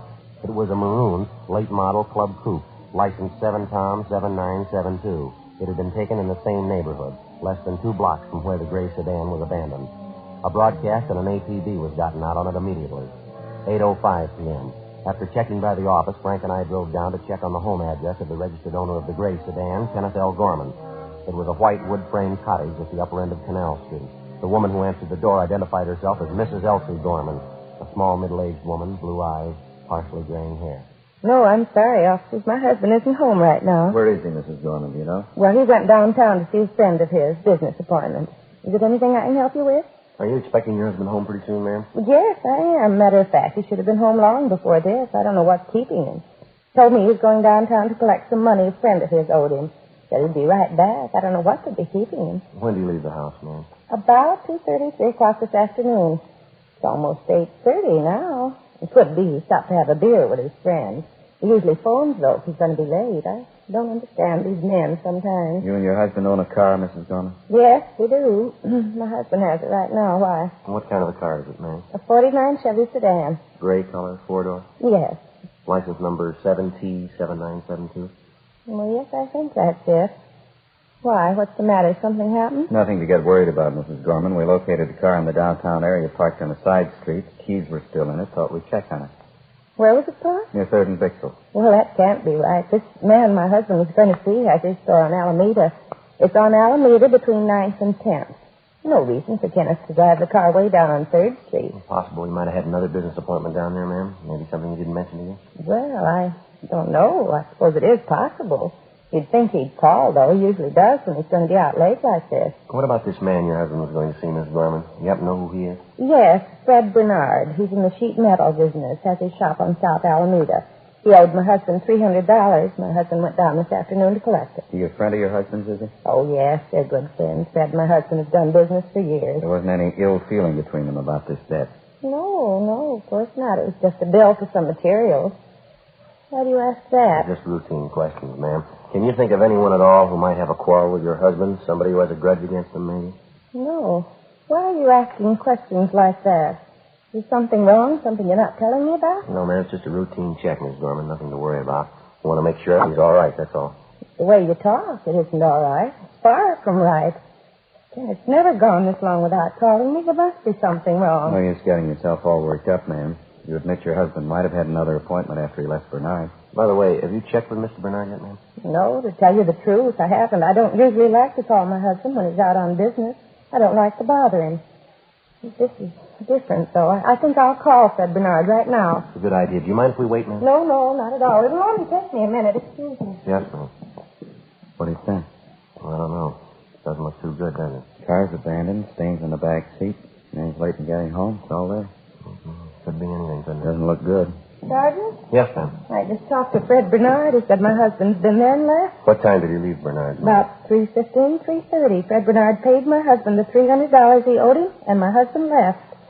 Fred told me my husband asked him if he wouldn't have a glass of beer with him, but Fred said no, he was busy. So my husband said all right, he was going to have a beer at home. Told Fred he was going right home. That was at 3:15 this afternoon. Yes, ma'am. There must be something wrong, I know it. It just isn't like my husband. He wouldn't leave the car like that. If he was late, at least he'd call me. Oh, would you excuse me again? I've had the dinner on the stove and boiled away to nothing. I want to turn it off. Yes, ma'am. Go right ahead. I hope it works out all right. Seems like a nice woman. Yes, she does. Sure doesn't figure, does it? He's had plenty of time to get home. No reason why he shouldn't be here by this time. Well, I can think of two. Yeah? An empty car and $300.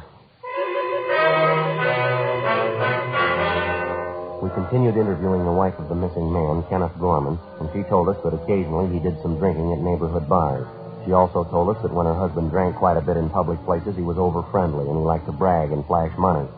Mrs. Gorman got on the phone, contacted all their friends and relatives who happened to be home, but none of them had seen or heard from Mr. Gorman that day. Before Frank and I left, Mrs. Gorman gave us a complete description of her husband, the clothing he was wearing, and also a recent photograph of him. We called Fred Bernard, the friend of the missing man, the last known person to see him, and told him that we'd like to talk to him. He told us that he was working late, getting out a rush order, and that we could find him in his shop. 9:05 p.m. We located Bernard at his shop on South Alameda. Won't take long, will it? An awful rush tonight. Won't take long, sir. Did Mr. Gorman give you any idea of where he was going when he left here this afternoon? No, just like I told his wife on the phone. I paid him the money I owed him. He asked me if I wanted a beer, took a rain check on it, and he left. Went right out that door there. You seem worried about anything, Mr. Gorman? No, not that I could see. Seemed all right to me. Had he been drinking, do you know? No, couldn't say. If he was, I couldn't smell it on him. Was there anything unusual about him at all? Anything out of the ordinary? No, the same old Ken. Pretty good mood when I paid him. It was $300 cash. He's all dressed up. I guess you might call that unusual. How do you mean, unusual? Well, Ken's like me. Working man, not much of a dresser. Usually find him in working clothes. I think it's the second time I ever saw him in a suit. A new one, too. Looked nice on him. He didn't give you any indication at all where he might be going, did he? No, he just collected his money and went out. I thought maybe he was going home. What did Miss Gorman tell you? Did you have any idea where he is? No, sir. She told us he came down here to collect some money. She expected him right home. We're not trying to be nosy, Mr. Bernard, but how do Gorman and his wife get along? They're pretty happy together? Yes, I guess you might say that. Get along as well as you could expect them to. What do you mean by that? Nothing. Ken's he's a fellow who likes his nightlife. Wife's just the opposite, quiet type. Almost left him once. Guess they're getting along pretty good now, though. Why'd she almost leave him? Would you happen to know? Well, she found him out with a girlfriend. Matter of fact, she caught him at a terrible row. Didn't understand any of it. The girlfriend wasn't much at all. Real lush. You know the girl's name? Yeah, I met her twice. Name's Elaine something. She works at a cafe 3 blocks from here. Real lush. She sure took me. You know if Gorman's been seeing her lately? Well, he says he hasn't been. I don't know. I never can tell when he's drinking, though. Didn't his wife mention the girl at all? No, I guess she wouldn't. It's been a terrible thing for her when she found out. Terrible. How long ago was all this, Mr. Bernard? I mean, this affair Gorman had with this girl. Oh, 6 weeks, maybe 2 months ago, just about that. I tell you, it was the queerest thing I ever saw. Ken has a nice, quiet wife of his at home, and We get along fine together, never fought, never quarreled. Then he picks up with his girly Lane, sure different. How's that? Real mean girl. Two of them fought all the time. 9:40 p.m. We left Fred Bernard at his shop, drove to the restaurant where Gorman's girlfriend reportedly was working as a waitress, and we checked with the manager. He told us a girl by the name of Elaine Summerall had been employed there, but that she'd been fired for drinking on the job. He also told us that he had reason to suspect that Elaine Summerall was not the girl's true name. We showed the cafe manager a picture of Mr. Gorman, and he identified it. He said Gorman had been in that afternoon inquiring about the Summerall girl. Gorman had asked for the girl's forwarding address, but the manager told us that he'd thrown it away. We left our card with him and asked him to contact us immediately in the event the girl returned.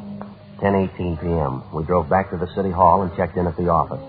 We ran the name and description of the Summerall girl through R&I, and they told us they had a Summerall girl in the files who answered the description. Elaine Summerall, alias Elaine O'Donnell, alias Elaine Shellman. There were wants out on her for forgery, 3 counts, and grand theft merchandise. We signed out of the office, went across the street to the Federal Cafe, and had a sandwich and a cup of coffee. It wouldn't look so rough if it wasn't for the stains they found in the back seat of that car. It's hard to get around it. Points to more than robbery, doesn't it? M.O. sure strikes me pretty funny, pulling the man off the street like that. Must be either hard up or crazy, huh? Federal Cafe. Just a minute. Friday? Yeah. Phone. Right, thank you. I'll be right back, Frank. Yeah, Friday talking. Yeah, Glenn. Where? How long ago? Yeah, I see, huh? There wasn't, huh? Yeah, we'll roll on it right now. Tell them we're on our way in, will you? Yeah, right. Thanks, Glenn. Bye. Yeah? Chandler. They just found the maroon coupe, the one stolen in the neighborhood where Gorman's was dropped. Where'd they find it? Picked it off going up through Lancaster, sheriff's deputies. Did it look good on our job? Well, there were 2 men in the car. One of them had a knife, bloodstains on their clothes, all over the inside of the car. How does it figure? It doesn't. Not a scratch on either one of them.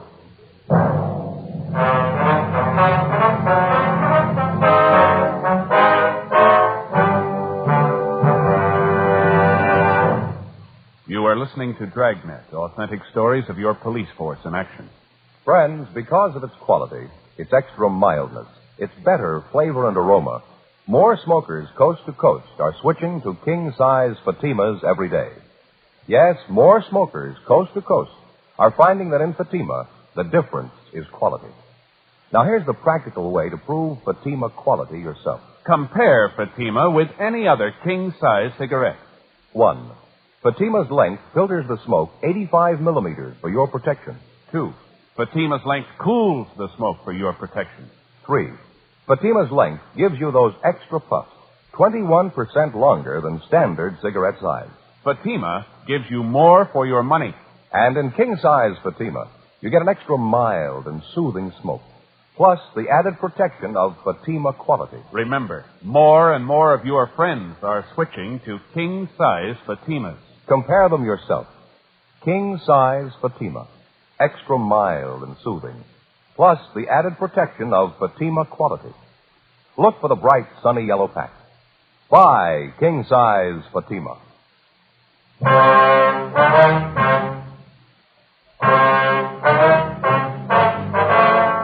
Monday, March 18th, 10:40 p.m.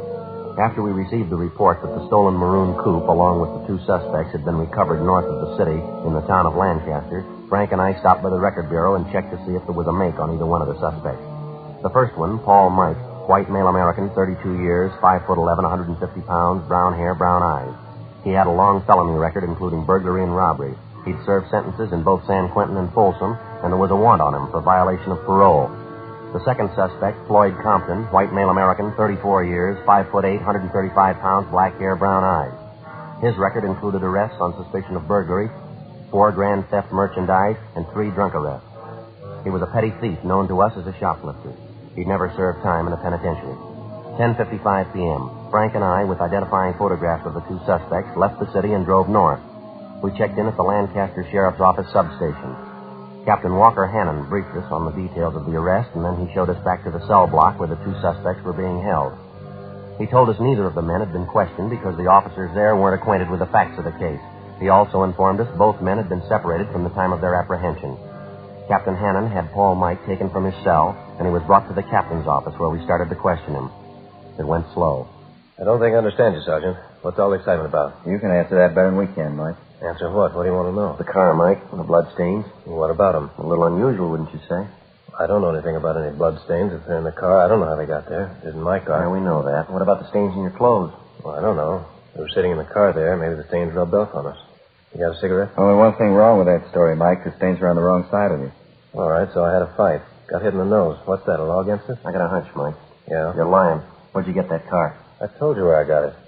Me and Compton were bumming a ride on San Fernando Road. This spook came along in the maroon coupe and gave us a ride. A couple of miles this side of Lancaster, he stopped the car and got out. Said he'd be right back. Walked right out into the desert. That right? Yeah. Waited for him to come back. Waited a long time. Honked the horn, yelled for him. We finally gave it up. Matter of fact, Compton and me got a little scared. Thought maybe the car was stolen. I didn't want to get caught in a hot car. I'm an ex-con. I couldn't stand the heat. The truth, I'm squaring with you. What about the money, Mike? Huh? The money. They booked you in with $133 in your pocket. Oh, yeah. I got lucky in a crap game last night. I was pulling out. How about the pocket knife? Blood stains on it? You win that in the crap game, too? No, matter of fact, it was in the car. Found it right there on the seat. Big coincidence, Mike. Somebody leaves you a car, blood stains on the inside, stains on you and your partner, pocket knife, stains on that, too. You're on parole, leaving town without notice, driving a car you're not supposed to be driving, pocket full of money you got no way of accounting for. Face it, Mike. What do you mean? Face it, you're dead. Flag on your card now. Parole officer wants you. Now, how about the truth? What do you mean the truth? I've told it to All right, you. now, come on. Let's save time for all of us, Mike. You've been around long enough. You graduated. You know we're not going to buy that line. What line? How can I explain things to you? You won't believe me. I told you nothing but the truth since I walked into this room. You won't believe me. You got a cigarette? How do you account for the blood in your shirt? I told you I had a fight. Guy hit me in the nose. Happened right down there in L.A. You can check it. Where did it happen? Bar. Downtown. There's a lot of bars downtown. Well, place on South Pierce. I go there sometimes. What's the name of it? 797 Club. Ask anybody in there. You said it happened tonight? Yeah, about 8 o'clock. Just before we cut out. Guy hit me right on the nose. Real rough one. You got a cigarette? What time did you say you had that fight? About 8 o'clock. You sure of that? Sure, why? You're not doing too well, Mike. Now what's the matter? We were at the 797 Club tonight. We talked to the owner. So what? We were there at 6:35. He locked the place up and went home at 6:45. He was sick. 797 Club? Yeah, that's right. Now, where were you at the time of the robbery? I want an attorney. I'm not saying anything else, trying to frame me. Take me back to my cell. Any way you want it, Mike. Let's go. What's the use? Tell them the truth and they don't believe you. How about that cigarette? Captain, would you have the jailer return this one and bring in copy? How about that? He couldn't tell the truth if it helped him. Hope we do better with his partner. Well, we're going to have to. We know we're on the right track. The big question is, what have they done with Gorman? Big guess. 1,000 places they could have dumped him between here and L.A. Oh, I hate to make book on his chances. Everything points to a killing, doesn't it? Mike looks like the one who could handle it. Come on in, Tom. Over here. Sit down. Yeah. My name's Friday. This is Smith, my partner. Hi. Branched out of your class, haven't you, Compton? Running in the big time here? What do you mean? We haven't done anything. Robbery, kidnapping, grand theft auto. You're moving pretty fast. Didn't Mike tell you? This guy gave us a ride. He stopped the car and walked away. We didn't steal the car. Thought the guy was lost. We drove in here to get help. Let's take it from the top. Where'd you spend the day? Who were you with? Mike, he stayed overnight with me. Both slept till about 2 o'clock, got something to eat, and went to his show. Got out about 5. What'd you do then? Went to this bar downtown. Didn't Mike tell you? You were with him, weren't you? Sure, I was with him. He'll tell you that. He did. And you didn't do anything wrong, did you? No. Then what are you worrying about? Let's forget Mike now. You level with us, will you? You're getting it straight. I didn't do anything. Mike says he can't stand another beef. Can't afford it. He's too up right now. I know that. Well, we believe him, Compton. Mike's done too much time. He couldn't make another trip easy. We think he's telling us the truth. Well, so am I. What are you getting at anyway? All right, now let's get on the bandwagon while you can. We don't need you, Compton. If you talk or not, it doesn't make any difference. Just a minute. Can I talk to Mike? All right, we'll give it a try. Frank, you want to ask him? Yeah, okay. Be right back. Now, let's pick up where we left off. The blood stains on your clothes, stains inside the car. Where'd they come from? Mike told you, didn't he? Yeah, you tell us. What for? Why can't I wait till Mike gets here? All right, what about the money? You want to explain about that? Nothing to explain. I saved it. What kind of work do you do? Odd jobs around town, any place I can find them. You say you got up at 2, you had something to eat, you went to a show, and you got out about 5 o'clock. Is that right? Yeah, that's right. When'd you go to the 797 Club? Right after the show, about 5 o'clock. How long did you stay there? About an hour, till about 6 o'clock. Anything unusual happen while you were in the bar? What do you mean? Anything unusual, anything out of the ordinary? Oh, Mike and me sat there, talked, had some drinks. Pretty dead place. Decided to take off for Reno. Mike's got a friend up there, good friend. Thought maybe he'd get the both of us jobs. Compton? Yeah? Where's Mike? I told him you wanted to talk to him. He said he didn't want to see you. You took him out to feed him. Told me to tell you he'd see you in court. What do you mean, see me in court? I think you got it, Captain. We told you we didn't need you. Come on, we're tired. We're going to lock you up. What'd he say? What'd he tell you? Now, look, fella, we're tired. You wanted to go the hard way. All right, you'll get the answers in court. Well, what did he say? What'd he tell you? Come on, let's go. You should have known better. Mike's not going to ride your beef for you. He was in it all the way. It's his idea and it's his beef, not mine. I argued with him. I know he shouldn't have gone along crazy. Yeah, come on. It's the truth. The whole thing's Mike's. It's his knife, too. Met the guy in some bar, and he was real high, talking about some dame he was looking for, a girlfriend. Guy bought us a couple of drinks, had a big roll of bills. Mike framed the whole thing. Yeah? Yeah, he wanted to roll the guy. He left, got in the guy's car, and drove with him way toward town. Mike was driving. I didn't know where he was heading for. All of a sudden, the guy says he wants another drink. Mike didn't want to stop, but he was making a racket. Finally pulled up by the 797 club. We got out. Then the guy changes his mind. He wants to go home. Mike tried to talk to him, but he wouldn't listen. Mike pulled a knife and cut him. Then he slugged the guy, and the two of us pushed him in the car and took off. Where'd you go from there?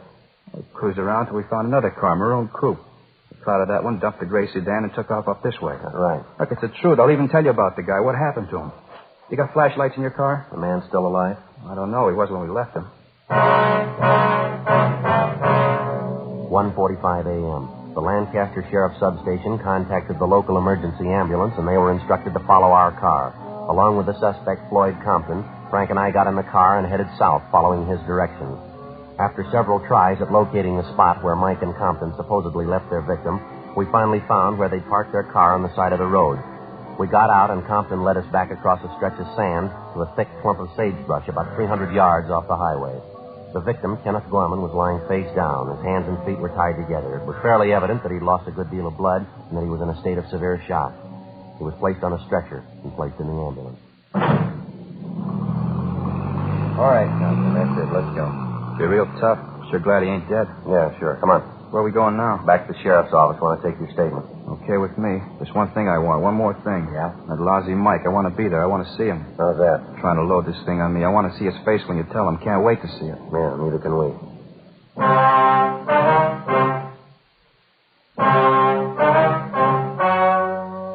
The story you have just heard was true.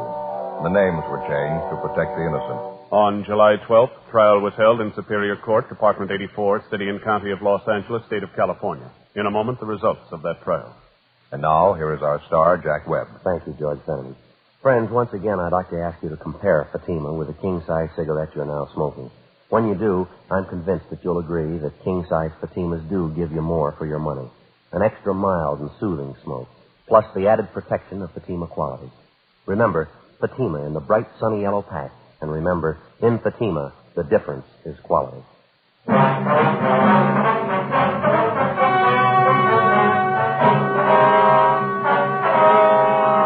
Paul Mike and his accomplice, Floyd Compton, were filed on for violation of Section 209 of the Penal Code, kidnapping for the purpose of robbery, and Section 211 of the Penal Code, robbery in the first degree. They were also filed on for one count of grand theft auto. They were tried and convicted and received sentences as prescribed by law. Kidnapping for the purpose of robbery, where bodily harm is inflicted, is punishable by the death sentence or life imprisonment without possibility of parole. Robbery is punishable by imprisonment from 5 years to life.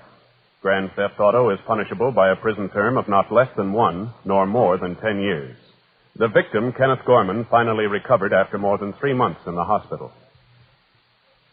Ladies and gentlemen, next week, Dragnet presents a trilogy. 3 documented case histories of vital importance to all of us. This trio of authentic stories is both tragic and terrifying. Please try to hear Dragnet next week when we present our trilogy.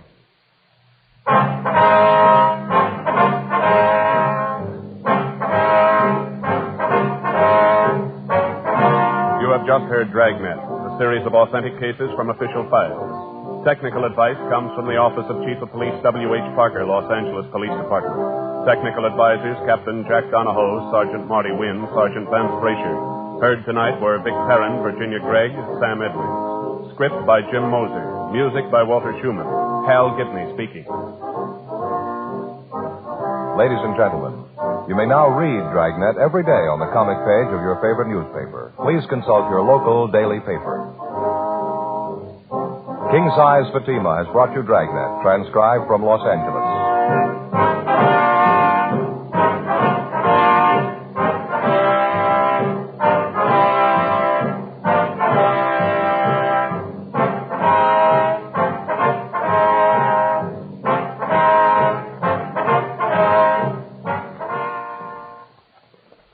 Adventure is yours tonight with Counter Spy on NBC.